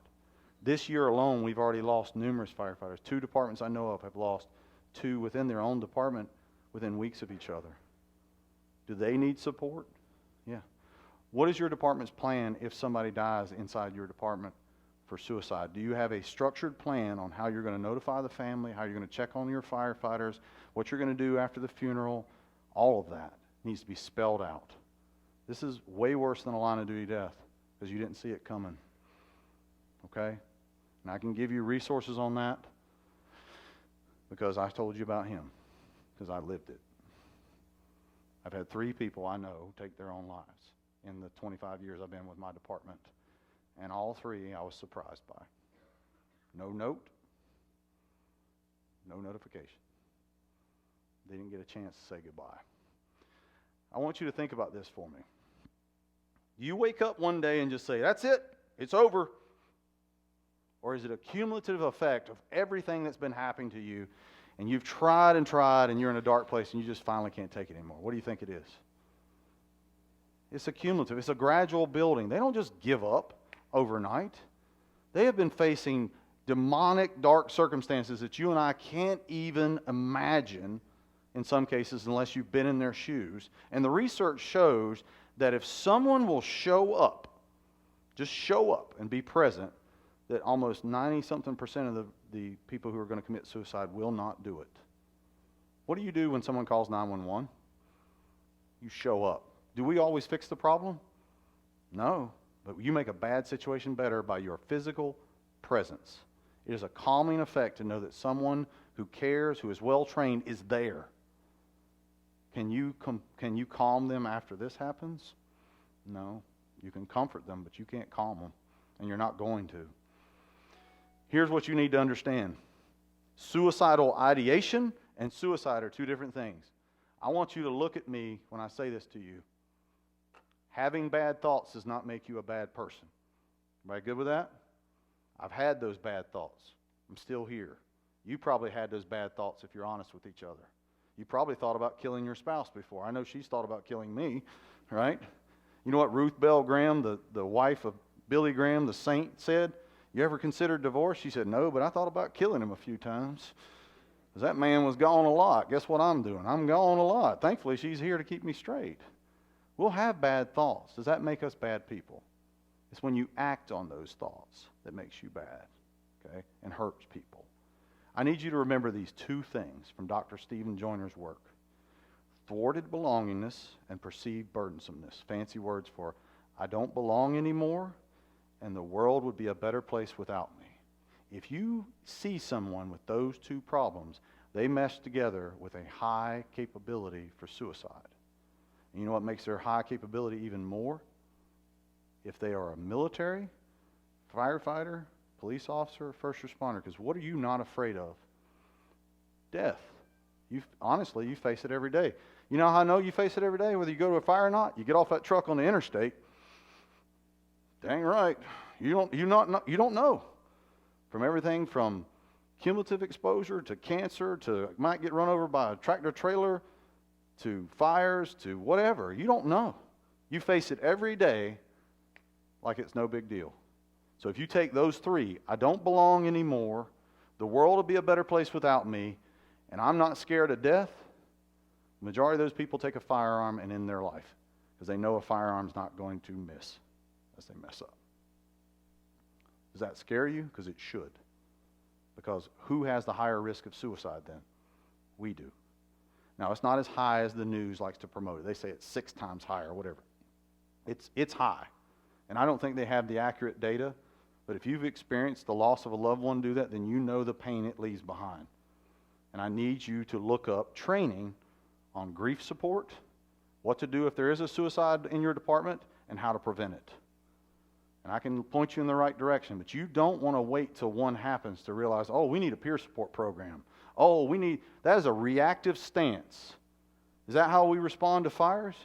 You're well trained. You may react when the call comes in, but you're ready. You got your hose lines dialed in. You know your first due response area. You know where your hydrants are. Hopefully you know you got riding assignments. You got all that dialed in. But if somebody does that, we have no idea what to do. Because I get those phone calls all the time. I don't know what to do. No, you don't want to know what to do. They don't want to face it. You know why? Because the conversation we're having today, ladies and gentlemen, is not comfortable. And how many of you are fine being uncomfortable in training? Then you should be dang fine with being uncomfortable with preventing someone losing their life. This is preventable. And we're letting it happen because we're brushing off some of these behaviors. So when you see someone who says, I don't belong anymore, I feel like the world will be a better place without me, they start withdrawing, isolating themselves, they start acting differently. What if they start giving away their stuff? You seen that? I seen a guy come in and turn in all his weapons at work. Why would he do that? He's telling you what? I'm scared I'm going to use these. That's a red flag. Should you put somebody on him and get him or her some help? Yes. Okay? So that is a culmination of everything adding up. So remember the Lego analogy I told you in the beginning? This is not little bits of problems here and there. This is a lifetime of stuff. And then you had the COVID year, or you had the year where you lost a loved one, or you lost your job, and you had all that stuff add up, and you saw no way out but to end your pain that way. But I challenge you to research all of these firefighters. In that video you saw from Brendan McDonough, every face they showed was a firefighter who took their life. And they were respected, well-trained, rock stars of their community. And they shook their community by taking their own life, from hanging themselves to shooting themselves on the beach to letting their firefighters even know they were going to do it. You don't want to leave a hole in people's lives because the pain's too great to deal with. There's nothing that we can't face together. You hear me? And I'm not trying to invalidate it, but you have to recognize this is a real threat, what you face. So why are you prone to this? I think you understand now, but I'm going to ask you some pretty personal questions. What are you going to do if you go to shift, next shift you're back at work, and you pick up on this? What are you going to do? What's your plan? How are you going to talk to them? All right, how many of you have taken a dozen or more classes in forcible entry? Raise your hand. How many of you have taken numerous classes in hose deployment? How many of you have taken any classes in peer support and critical incident stress management? Raise your hand. 1, 2, 3, 4, 5, 6. Bravo. Make me happy. Guess what they teach you in that? By the way, this will help you in marriage. The first thing you learn is active listening. You ever heard of that? I'll lighten it a little bit. Men like to land the plane. Tell me what you want to know, land a plane, get over it. Women are creative thinkers. There's a book you'll love called Men Like Women. Men Like Women. Men are like waffles, women are like spaghetti. We have little boxes of our thoughts. Women are creative thinkers. They go everywhere. They start at the end of the noodle, goes through the marinara, comes out, touches the mushroom, and you have no idea what you were talking about. So my wife and I have this conversation. She'll start talking, and she'll say, "This is a spaghetti conversation, I'm sorry." And I know, just hang on, okay? But active listening is something she'll tell you. We still struggle in our house. We won't let someone finish their sentence. And our daughter, God bless her, she'll run over you like a freight train when you're trying to talk. And we were sitting in our house, and my wife and I are talking, and my daughter interrupts my wife, and she just keeps on talking. And my daughter goes, "That's okay, Mommy. I'll just send you an email."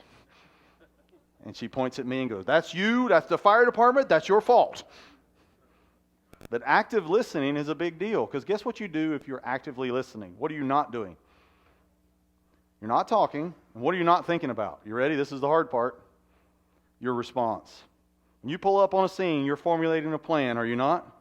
So we're now telling firefighters, don't formulate a plan. Boy, that's hard, isn't it? That's counterintuitive. And in marriage, you'll learn this. They don't want you to fix it. They want you to listen. So what do you need to do for that person who's hurting? Show up, listen, and ask clarifying questions. You know what a clarifying question is? When you're telling me your story, I don't just sit there and nod. Every few sentences I go, "Hey," I repeat back what you say. "So what you're saying is this occurred and this person really hurt you right here. Is that right?" "Yeah, okay. What did I just tell you I've been doing?"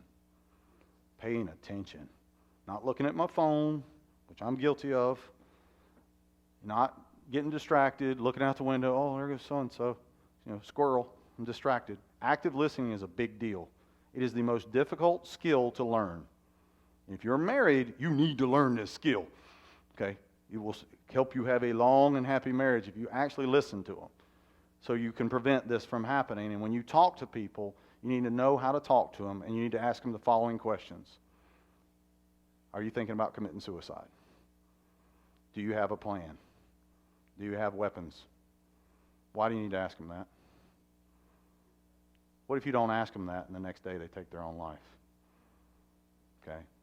The other thing you need to learn about is the difference between an involuntary commit and you helping them get help. The last thing you want to do to a firefighter is I go up to Justin and say, "Hey, man, we're friends. He's struggling." And I say, "Man, that's bad. Hey, just hang tight. I already called 911 on his behalf. What are they going to do to him when the sheriff shows up?" Click. And where's he going next? Where's he going to sit for 6 hours while he's waiting to be assessed? In the hallway of the hospital while all the firefighters he knows walks by him, handcuffed to a stretcher. You think Justin's ever going to ask me for help again? Nope. I say, "Hey, man, we're going to the hospital or we're going here." So I know the process. I walk in, I go to the nurse and I say, "Hey, my friend's thinking about killing himself. I need to get him some help, but he's a firefighter. I need to get him up to the psychiatric ward without any bells, smells, alerts, all that." And they will walk him up there with the police with you, because that's policy, but he will not be handcuffed, and he still has his what? Dignity. This is the things you learn in peer support. These are the things you learn in critical incident stress management. You're talking about 6 days of your life to learn these things, and they will stick with you and they will help you, okay? So why do we not seek help? What do you think the reasons firefighters, after everything I've told you, embarrassment? Why are we embarrassed? Explain. Pride. Okay, what else? Ego. I think there's another bigger one. We fix problems, so we think we should fix this. What about the other thing that exists in many departments today about seeking help? There's something else. You're looked upon as weak. There's a stigma behind it. Is it weak for you to ask for help? I'm going to challenge you with this following statement. If the public didn't call 911 for help, would you have a job? Would you exist as a fire service? So how hypocritical is it that the very reason we exist is because people call for help, but when our own people need help, we won't ask for it? We can't live that way. And you have to have an open system that allows them to get help without fear of retribution, without fear of their business being shared. You need absolute confidentiality. Okay, they need to be able to talk to a counselor without it going to the deputy chief and the deputy chief talking about it at the command staff meeting. That should not happen. It's against the law, by the way, too. So they need to have that, and that needs to be in writing on how it's done. Because if it ain't in writing, it didn't happen in the fire service. You know that, right? So if we can eliminate the reasons why we don't seek help, the next step is to have what? Places for them to get help. How many of your fire departments right now have resources that you could call that you feel good about going to? Or is it just an EAP? You got resources? Awesome. What's the difference between an EAP provider and a culturally sensitive firefighter-based counseling service? Which one do you think they're going to go to? We have two services specifically for firefighters. One, they only talk to fire and police. The other one, all they do is talk to firefighters. And they have 20 different specialties. Why do you want to have those two options? Because what happens when they go to EAP and they have a horrible experience? Are they going to go back for help? We had a couple go to EAP, and the EAP counselor said, well, your problem is you need to spend more time together. And the wife said, come on, let's go. If you want to stay married to me, we're never coming back here. She just basically told an anorexic they need to eat. You know what you need to do. You're looking for solid advice on how to get there, okay? You need a clinician who understands your shift challenges, your struggles, your stress, your physical burdens, all of that. And if they don't understand that, you don't need to talk to them, okay? You need to have a plan so when they decide to get help, they can get it. And you know where this all begins? One big word: trust. Does your organization have trust in each other that when somebody gets help, they're going to be able to get help without fear of losing their job, losing their station assignment, not getting promoted, being talked about around the table? Because if that's allowed in your department, you've got to stop that. Because nobody in your department is going to go get help because they're going to hear how you talk about each other.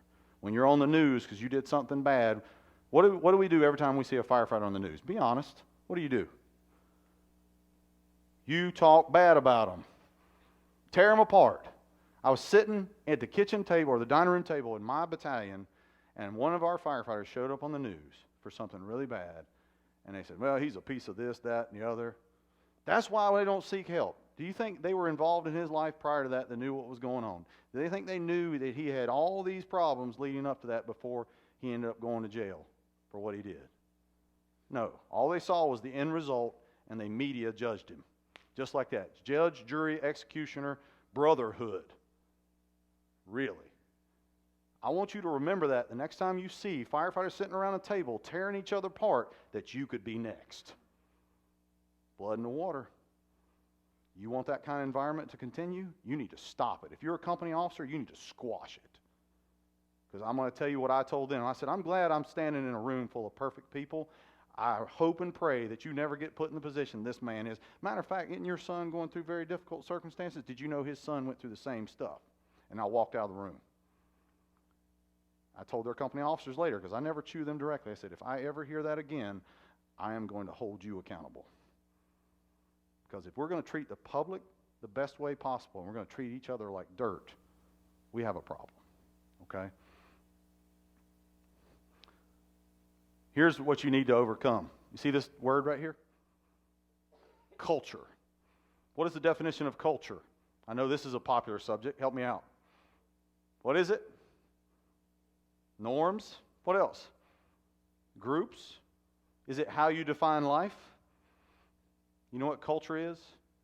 Culture will bait you into the door with its definition and then eat you alive when you violate it. That's what fire department culture is. You abide by these rules, these norms, and if you don't follow these rules or these norms, we will destroy you. Because you don't wear leather helmets, you wear Euro helmets, therefore you are not accepted, right? We're that weird, right? And I know this because you can come into work tomorrow and tell me if this is not the case. If they've rearranged the furniture without all three shifts agreeing on it, what is about to occur in your fire station? If B shift didn't pay the cable bill and the cable's cut off, what is about to occur in your fire station? Shift war. We are very sensitive about little things. Culture is a big deal to us, isn't it? We eat at 12 and 6. It's the engine's time to cook, and they will cook something good and on time. Weird little cultural things we have, but there's another part of our culture that we don't want to talk about, is the fact that we won't admit when we have these problems, okay? So I need you to do the following. What I just pointed out a minute ago, are you aware of the available resources in your area, not just in your department? Are you aware of Brother Blake Stinnett's organization called Next Rung? Are you aware of the Code Green campaign? Are you aware of the National Fallen Firefighters Foundation's resources in case you lose a firefighter? Their last team that's available in the event of any funeral or firefighter death. Are you aware of the suicide hotline? Are you aware of Safe Call Now? Are you aware of any of that? And if you're not, you need to put something on your little notes on your phone because you're not going to want to look it up at 3 in the morning. Are you aware of the Fire EMS Helpline? Combination departments, the first 6 sessions are free, paid for by the National Volunteer Fire Insurance Council. Guess who you call or who you talk to when you call? You say, I'm a firefighter, they connect you to a firefighter. Does that make you feel better? You're not talking to somebody in a white coat. And here's the other one. How many of you are captain or higher in your department? I want you to see this last bullet point. Leadership isn't aware of how to refer them or how to help them. Excuse me for a moment. If you lead men and women into battle, into fire, into the face of death, and you don't know how to help them in their most dire moments, you are the very opposite of the definition of leadership. Because if your child needed to go to the hospital, I bet you know which hospital to go to. If your wife or husband needed a specialized surgery, I bet you would put the money and the time into finding their best specialist. But when one of your firefighters is crying out in pain and at the point of taking their own life, and your best answer is call EAP, you are a coward. You hear that? If you will go into a burning building, but you will not take the time to simply learn the resources available so you can take your firefighters to get the help they need, Walmart is hiring. Because you need to really re-examine the whole definition of lives and property. Because without your life, you can't save theirs. It is for them the minute you cross that apparatus door when you pull out. But if you are not ready and you're not preparing and caring for your people, this is nothing more than a corporation. And I need you to remember that, because this is the problem we have. We're great, we're skilled, we're awesome, but this is where we suck.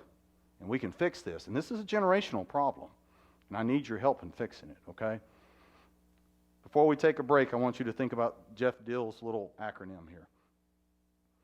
Everybody loves acronyms, right? So if your firefighter comes off the rails, this is what you look for. Recklessness or impulsiveness. Let me give you an example. Your firefighter called you and told you he was going to be late to work, got stuck in traffic. Okay. Firefighter calls back 20 minutes later. Hey, I'm not going to be into work today. I just got arrested. For what? For doing 137 miles an hour on the interstate on the way to work. We had one do that. Is that reckless behavior? Yes. How about impulsiveness? They go from your best driver to going on a basic tow pain call, and they're driving like they're going on a 3-alarm fire and they're running people off the road. Hey, you don't normally drive like that. Okay? They start making weird impulsive decisions, like they're very conservative with their money, and all of a sudden they show up with a brand new truck. They just went out and spent a bunch of money. They're going on a cruise. They're doing all this stuff. What are they doing? They're completing what? their bucket list before they decide to leave, okay? What about anger? How many of you have seen people all of a sudden have big issues with anger? How many of you like me have struggled with anger? I'm not talking about I just get mad. I'm talking about you go white hot mad and you don't remember what you said or what you did. That's anger. When you can hurt someone with your words, your intent, or your actions beyond the point of repair, you are dealing with an anger that needs professional help. When you get out of the car in Gastonia to defend your wife, you've lost your mind because she's like, you can go to prison, you can go to this. Yeah, that's a problem, okay? Isolation.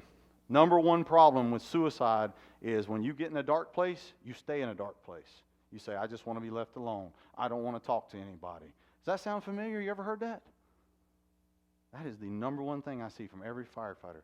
No, I just feel like a failure. I'm not going to talk to anybody. I was like, that is a lie from Satan himself. And the Bible says he is a roaring lion waiting to devour you. He's looking for who he's going to get. And if you ever watch the Nature Channel, what does the lion get? Does he get the front of the pack? He picks off who? The weak one at the back, who is alone. And the devil will do the same thing to you. Okay? And then that loss of confidence is a big deal. You got somebody who's solid on everything, and all of a sudden they're beating themselves up. They don't feel good. They tell you they're worthless. They don't belong. They've got a complete loss of who they are. They just don't behave the same. Maybe they're dialed in on their uniforms and they come in, they look like crap. Their shoes are not polished, they're not tied, they don't have their gear set up right. You saw a behavioral change, not just loss of confidence. Okay? And that last one, let me tell you something. Personal experience. Every behavioral health incident I have studied, guess what the common thread in every single one of them was? Sleep deprivation or sleep disruption. How many of you get sleep on a regular basis? Good sleep. No hands raised. Imagine that. Well, one guy, thank God. Somebody in here. Okay? All right? We need to talk to you on what you're doing. Okay? But guess what Dr. Grossman discovered in his work on Navy SEALs? If you had less than 4 hours of sleep, anywhere from 0 to 4 hours of sleep, you were considered legally drunk in your decision making. That you should not operate heavy machinery, make major financial decisions, or watch over small children. How many of you have done any of those after coming home after a shift of up and down all night, and you really haven't slept? We all have. You see where all this adds up? I'm not telling you to quit your job. I'm not telling you that the fire service is poison, but here's what I'm telling you. You knew when you picked up your helmet, it says firefighting is inherently dangerous and hazardous to your health. You can be injured or killed doing this job. It says on the label. But nobody told you this. This is how we're really dying. And I want to prevent that by preparing you for the fight and giving you skills. You need to be just as skilled in your training and preparation to fight these battles as you are as the real fires you're going to fight. Because the real fires may go down, these problems will go up because of stress and in life. So, as we say. So what sticks out to you so far? Is there anything that's going to change for you after today? Because I'm going to tell you, as an educator or someone who inspires others or motivates them, if you don't challenge them to change, then you failed. Okay? My goal is to create positive change. And the change is up to you. You know, if I plant a seed in a pot, it has to be watered, it has to be given the proper soil, it has to be cared for. I hope that you walk out of here with a pebble in your shoe and you're uncomfortable, and that you want to change and do something about it, whether it's changing yourself, helping your department. But there's going to be a lot of people today that you can talk to, not just me.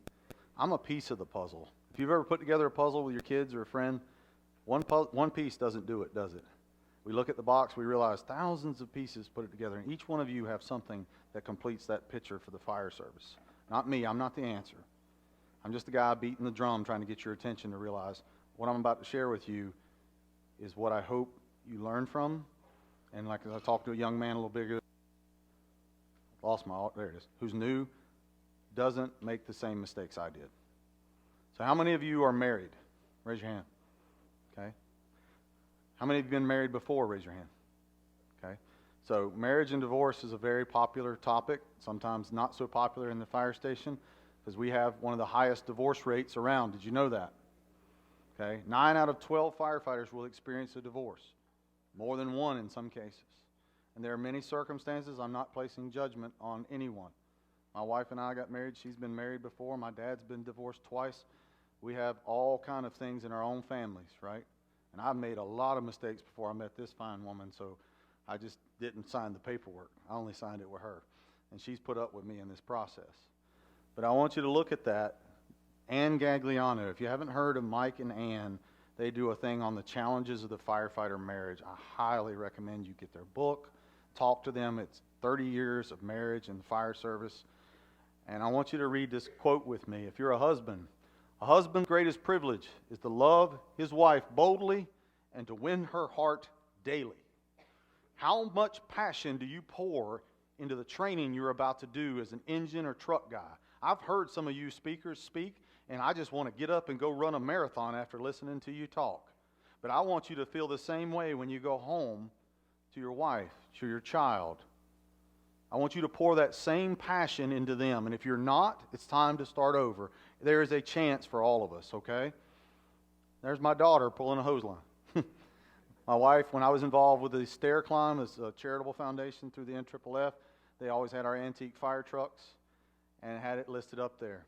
I want you to notice this quote here. The number one cause of divorce is poor communication. What's one of the top 5 killers of firefighters every year? The failure to communicate. How many of you listen to Maydays on the radio? Is the first Mayday ever heard? Typically not, right? So we communicate poorly. Remember what I told you earlier, active listening. Is listening communication? Darn right it is, okay?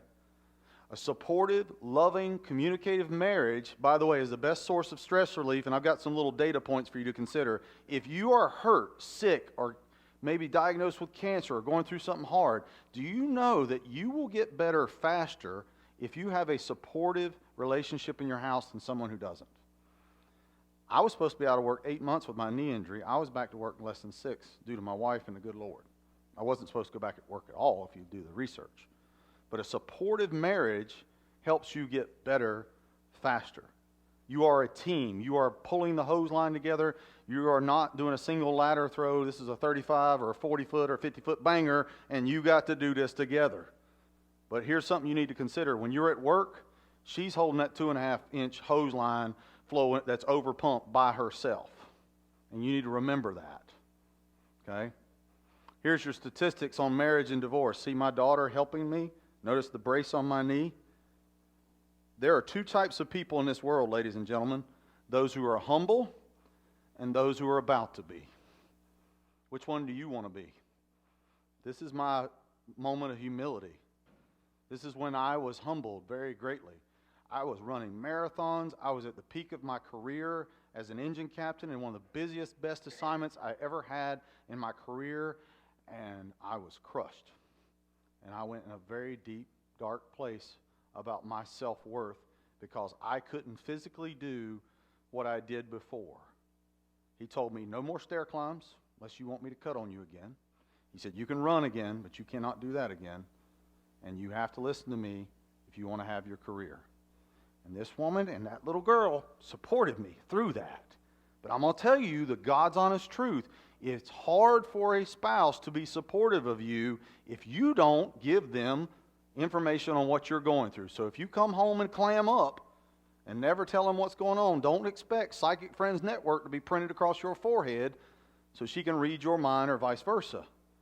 You need to tell them what's going on. They need to know who's coming home. Is it the calm, cool, collective spouse, or is it the one who's got troubles in their mind and they need some extra support? Because I always joke with her and say, we have one daughter, but she has 2 children. Some days she has to give me be the child, right? So she has to support me. We go out on our front porch, and we call it adult time-out time, and we'll talk, and we'll tell our daughter, we're going on the front porch, and Emma will go, is this going to be a long talk? I don't know. Depends on what we're talking about, right? So this is a quote from A Faith on the Fire Line, a great book. One of my favorite resources is Fellowship of Christian Firefighters. And I want you to look at this picture. This is my father. It's my little girl. That's me at the peak of my physical fitness, I would like to think anyways, when I was helping him with kill the flashover. And I modeled my life after him, almost to a point that dismantled me. Early on, he worked more than 64 hours a week, coming home each night between 8 and 10 p.m. The cost of this lifestyle was his marriage. All I worked for was wiped out with one phone call to the divorce lawyer. So he was a good provider, but he was a terrible what? Partner, parent, spouse. He wasn't there. Are you a paycheck? Or are you a parent? Are you a husband on paper? Or are you a husband there in practice? That's the challenge, because here's where it gets difficult. You ready? You are given, ladies and gentlemen, 86,400 seconds every single day. How many savers do I have in the room who like to save money? There's only a handful, a few of you. Okay. Guess what, savers? We can't save time. You have to spend every single one of those seconds. How you spend them is what matters. Are you going to spend it making a difference in the fire service, in your family, in your moments with others, right? So let's do some math. How many of you said you worked second jobs? Okay, all right, so 168 hours in every week. That's what we're given, except for darn daylight savings time. They want to take us or add or whatever they want to do, right? So I'm going to say that you work a sideline job of 30 hours. You also work at the fire department, average firefighter work week, 56 hours. We're going to say that you sleep between 4 and 6 hours. Is that a correct statement for some of you? Okay. And then we're going to say extracurricular activities. Maybe you're in the gym. Maybe you're in school. Maybe you're writing. Maybe you're doing other things. Maybe you're volunteering for church or taking your kids back and forth for activities. Whatever it is, you're not physically present with your spouse or children at that moment. You're away. Let's add all that up. And let's divide that by 7. I want you to do that math right now. What does that give you when you're done? Because what it gave me was 2.78 hours per day if they were home. Is your loved one, the one you committed your life to before God at an altar, and the children that you got to bring into this earth, worth more than 2.78 hours per day? Now, I want to give you something else. I want you to think in your mind. You don't answer this question. How many classes have you attended on fire department leadership, forcible entry, size up, fire attack? How many books have you read on those topics? How many other classes have you taken on leadership? How many conferences have you went to that maybe you didn't train on, but you might have went and had something to drink and did some other things? And I want you to add all that up. And then I want to ask you this. How many books have you read to be a better dad, a better mom, a better husband, a better wife? How many classes have you taken? How many marriage ministry weekends have you been to? How many retreats have you taken? How many dates have you taken since you've gotten married? Or did all that get put to the back burner for the sake of my career, my calling, or being a better firefighter? You think we got a problem? Yeah, because some of you got a lot more than one child. I got one child, and we can't even get out of the house on time. So God bless y'all that have 2, 3, 4, 5 kids, because I watch the neighbors go out with 3 kids on time, and we can't even get out the door with 1. So I want you to look at that little Post-it note that says help. Sarah will attest to this. I have a retired psychiatrist neighbor who came over to my house one day, and he's a wonderful man, good godly man, but he also likes to rebuke me every so often. And this was one of those days. He put his arm around me and said, "Andy, can I talk to you for a second?" I was like, "Yes, sir." He said, "Come over here and look at your calendar with me for a second." And we have this dreaded refrigerator calendar that has my schedule, Insight's schedule, Emma's schedule, Sarah's schedule, my dad's schedule, my mother-in-law's, anything that affects our lives is on there. He said, "What's wrong with this calendar?" I said, "Other than it looks like 5 ink pens exploded, sir." He said, "Show me a blank space." He said, "Turn the page. Keep turning. No blank spaces. Show me something you can cancel." I couldn't. He said, "Right now, if there's an emergency in your family's life, where are you going to plug in? How are you going to stop? How are you going to serve God and your family when you don't have a moment cleared here?" That hurt. Still hurts today. Ask her. We have calendar meetings all the time. Right? We work on that. That's the advice from someone who's done that. Now has grandchildren, and that, you know why they call them grand? Because you get to do other things with them you didn't do with your kids, right? So how much time is left over?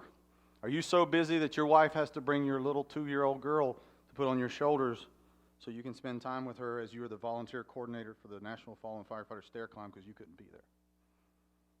So she's going to hang out with you while you're working. Your kids have to come to the fire station to see you, because I had 2.78 hours left over per day if they were home. What happens when your kids get busy? We discussed, some of you I've talked about at break. Your kids are doing other things when they become teenagers and they get their own lives. How hard is it to catch up with them then when they don't want to hang out with you? When they got cheerleading practice, they got ball practice, they got boys, girls, whatever's in their lives. Maybe they're big into some academic thing. That's good for them. But what happens when you're not part of that schedule anymore? And you're ready, and they're not. Okay? So here's how much time we have. I want you to look at these pictures for me. My daughter is 13. She'll be 14 this year, the year I retire. I want you to look at the first picture of Mickey and her when she was, 3, Sarah, somewhere in there? First trip to Disney World. Look at the second picture, Mickey again. Look at the third picture, one of my first daddy-daughter dates, which was 1 year apart, if I remember correctly. And then the last picture was our last daddy-daughter. How big is she there? Does that convict you on how time flies? When she was born, she was 6 pounds, 14 ounces, and she fit between my elbow and my wrist. And now she's a lean bean, string bean, wide open, talks a million miles an hour. She gets her talking gene, honestly, right? But do this for me. Get your pen, paper out, and I want you to do the following. How many of you have children? Okay, take your children's age and subtract 18 from their current age. And tell me how many you have left, and then I need you to multiply that by 12. So my daughter will be 14, so 18 minus 14 is 4. 4 years times 12 is 48 months. I did this earlier. It's 56 months. So I have 56 marbles in a jar, theoretically. So every month I have to throw a marble away. What happens when she hits 18? What can she really legally do if she wants? She can say, I'm out, Dad, if she wants. It's her right. In America, right? Some states you can do it at 16. So I got 48 to 56 months with her of theoretical influence. I have 9 marbles left with the Charlotte Fire Department. 25 years given them. 9 marbles left. If my wife and I live to our supposed family-based age, she and I have 372 marbles. What am I going to do with those? I need you to do that. And I need you to think about life a little differently. And I'm going to challenge you on why. Because life can change just like that. You can have a tragedy. You can have a diagnosis. You can have a lot of things that can hurt. So we have a problem, ladies and gentlemen, a big problem. We work too many hours. We suffer span of control issues. We're overcommitted to work. We seldom attend church. How many of you go to church but then realize, like me, 20 Sundays out of the year I miss because of what? Shift work. And if I go to a conference, I didn't miss it. So we had to start doing our own church on the road and traveling and doing things together. Because if we didn't, guess what we didn't do? We didn't work on a relationship. If you don't work on a relationship dies. Okay? We suffer from lack of sleep. Our relationships suffer because we don't have focus. We don't give them patience. We don't give them the same passion that we give the fire service. All of that is a problem. So my question to you is, do you want to be successful or do you want to be significant? Because I know lots of people who are successful fire service speakers who've been divorced 5 times and live alone. Is that your life? Do your children know who you are? And what do they think of you? Are you their role model? Are you their hero? Are you their dad or your mom? Are you the one that they want to talk to? And if they're not, you can fix that. It's never over. But we have a chance to be significant in each other's lives. Not just the public's lives, but each other's lives. I don't know how long I have with her, but I'm going to cherish every moment. She's here with me. We travel together a lot because we decided, 4 years ago, that we were going to do this together because I was becoming my dad, who was always gone. We never wanted for anything, but I would have loved to have had him there in my life in those moments instead of just having material possessions. Okay? So what do you want? You want more accolades? You want to stand up here and get applause and be recognized and get all of that garbage when you have a big aching hole in your heart because your daughter doesn't know you? Is that what you want? Because I can tell you this means nothing without her and without my girl. Nothing. Because you are nothing without the people who love you. And if you simply stand for applause, fame, and recognition, it will be taken from you just like your wealth or your health in a moment. Okay? The pinnacle of success is not the pinnacle of significance. Significance comes through support, through love, through relationships, and through environments like this where you find out, I need to make myself better. And you take that challenge and you're accountable for it. So if you save 1,000 lives on the fire ground, mean nothing if you let your family die. Because that's the ultimate hypocrisy, to let them die. So which one do you want? Because I'm going to ask you a very powerful question. Are you ready to start over and reprioritize what matters to you? What's important to you? How much time do you invest in? I can't tell you how many hours I invest in reading. But I need to be reading about the challenges of a 13-year-old daughter right now. Because I'm listening to my wife and her talk to each other, and I'm going, ooh, that sounds bad. Do you need me to engage? No, I need you to shut your door. Yes, ma'am. Okay? It's getting tough. She's not disrespectful, but boy, she's got some sarcasm. Wonder where she got that from. Right? So what's holding you back from spending time with the ones you love? Is it, I'm going to have to pay a little extra so Sarah can come with me? That's worth the cost. Is it, am I going to have to give up some certificate or title? Am I going to have to back off on the fire department? Am I going to have to quit volunteering just so I can see my kid grow up? The volunteer fire department will go on without you. Your kid will not. Okay, those of you who've been married a long time know there's certain moments that you just can't miss or they're gone. It's over. So the answer is quite simple, but the solution is extremely painful. The pinnacle of me being popular in this whole fire service game, I was getting award after award. I was getting very recognized in everything I was doing. My schedule was running over. People were, you can ask her, we're booking in 2024 for everything we're doing. And then, was it last November? My wife went from walking with me all the time to barely able to walk to that door. And we couldn't figure out why. She was in pain. She hurt to sleep. She hurt to move. And I'm still busy. I still care. I'm reading. I'm doing it, but I'm still busy. And she's fighting this fight. And she's finding all these different things. She's doing different therapies, and nothing's working. And she finds this doctor in Atlanta. And I'm teaching at a conference. She drives to Atlanta alone without me and receives the most brutal diagnosis from somebody who didn't give a crap. And she cries for 3 hours in a car without me. What kind of husband am I? I'm here helping you when she's hurting. I'm sharing this with you because I want you to understand that was my wake-up call. That whatever she needs, I will give her. Whatever you need, God bless you. I'll do what I can for you, but if she comes first, and you better have your priorities in order, because if your loved one is diagnosed with something hard, they don't get better by themselves. They get better by the grace of God and your loving, healing, supportive hands and your presence, your love, your support, telling them that they mean something to you, or you get hit with the hammer of humility like I got, because I thought I was humbled when I got hurt. No, I was not. Got caught up in all this. This is where things get personal. You need to size up your problem. How many classes do you attend each week to do what you do? How many classes do you attend for your family? What's out of balance? What needs to change? I'm not saying you can't be a good firefighter or a great firefighter, but if you're a better husband, mom, dad, then you're going to be a better firefighter because your passion is in making people better. Isn't that what you're doing at work? So you're all streamlining your efforts. You're not taking away, you're adding. You're benefiting, right? So when you add all this up, I want you to think about which produces a greater payout. Being a forcible entry expert, a thermal imaging expert, or the best husband, dad, granddad that's ever walked the face of this earth in their eyes. Their eyes alone. Not FDIC, not Firehouse, not international acclaim.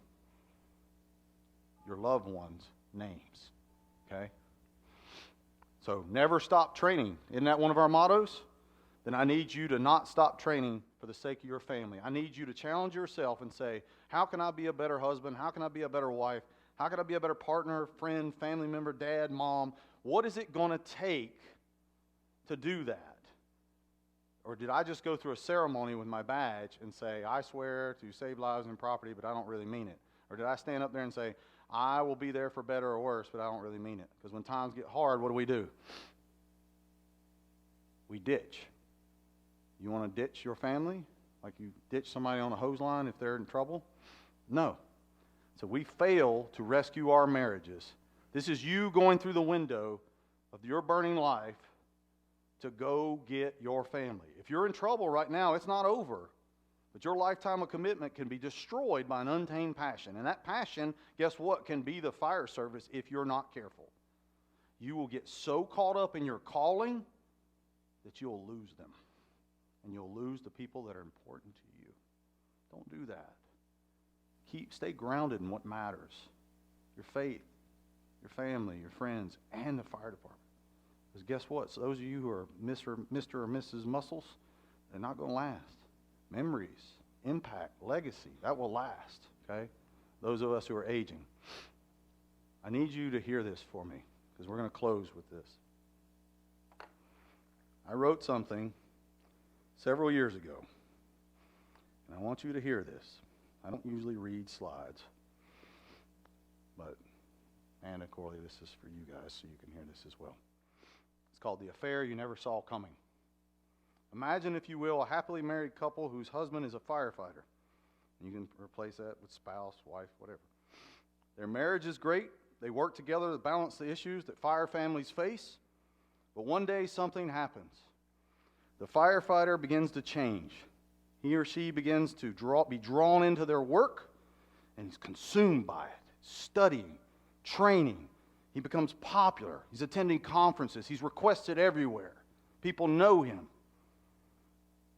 And they become extremely valued.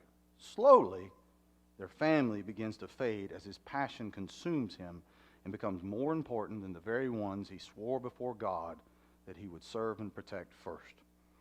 This mistress, this affair is like none other. For if it was a person, his wife or his spouse or partner could possibly see it coming, yet this affair began with a drive to become a better firefighter. So his family supported him because he would come home safe. He was encouraged, supported to become smarter, better, more skilled, to get his education, to go to school, to go to the National Fire Academy. The inherent danger of this trap he never saw coming was the demon of pride. This is not the pride that firefighters cherish, that we take our craft seriously and cherish upon our hearts. This is a selfish pride that sneaks in slowly with one small little spark and ember. With each success, the firefighter began to believe his own rhetoric. With each certification, he became more of what others believe he is. With each conference and speech, his recognition grows, yet all the while, his family is dying. With each moment, he misses another ball game, another dance recital, another anniversary, all in the name of this jealous mistress known as the fire service. He arrives home one night only to find an empty house. No furniture, no family, nothing but a note that reads the following. I need you to hear this. We used to be important to you. We supported you to chase after your dreams in the hopes that you would always come home. But somewhere along the way, you became lost and never came home. The desire to become the greatest firefighter overrode the desire to be a better husband and a father. So we bid you farewell and go and become that you longed for, and know that no one will hold you back. Signed, your heartbroken wife and children. The lives you save out there will never make up for the lives you watched slowly die around you and did nothing to save. This is the mistress known as the fire service, a jealous, prowling, roaring lion that will consume you. You can be a spiritual detriment or a spiritual opportunity, and the difference is choice. You must choose to place your family above that and make that commitment. So I'm going to ask you as I close, will you retake the oath? Will you swear to serve and protect your spouse, your children? Will you swear to be there when things are harder than they've ever been before? If you have to push them in a wheelchair, if you have to go through chemotherapy treatments, if you have to sit there with them and cry because you don't understand, or your child is going through something that no one should go through, will you be there in the fires of their lives and not abandon them in that moment? Because if you don't, then you don't need to be a firefighter. Because you're a double-minded man, as James says. You're saying one thing and doing the other. We are going to fight two fires, the fires of our lives and the fires you face on the fire ground. Will you retake that oath with me? Because it has to be taken every single day that you wake up. You've got to look in the mirror and say, am I who I say I am? And if I'm not, what do I need to do to correct it? I like to joke and say I wear a sign that says under construction. I'm under constant construction. I am not who the world thinks I am. I am hopefully who she thinks I am. Remember that. God bless you. I love you all. I challenge you to retake that oath. Thank you.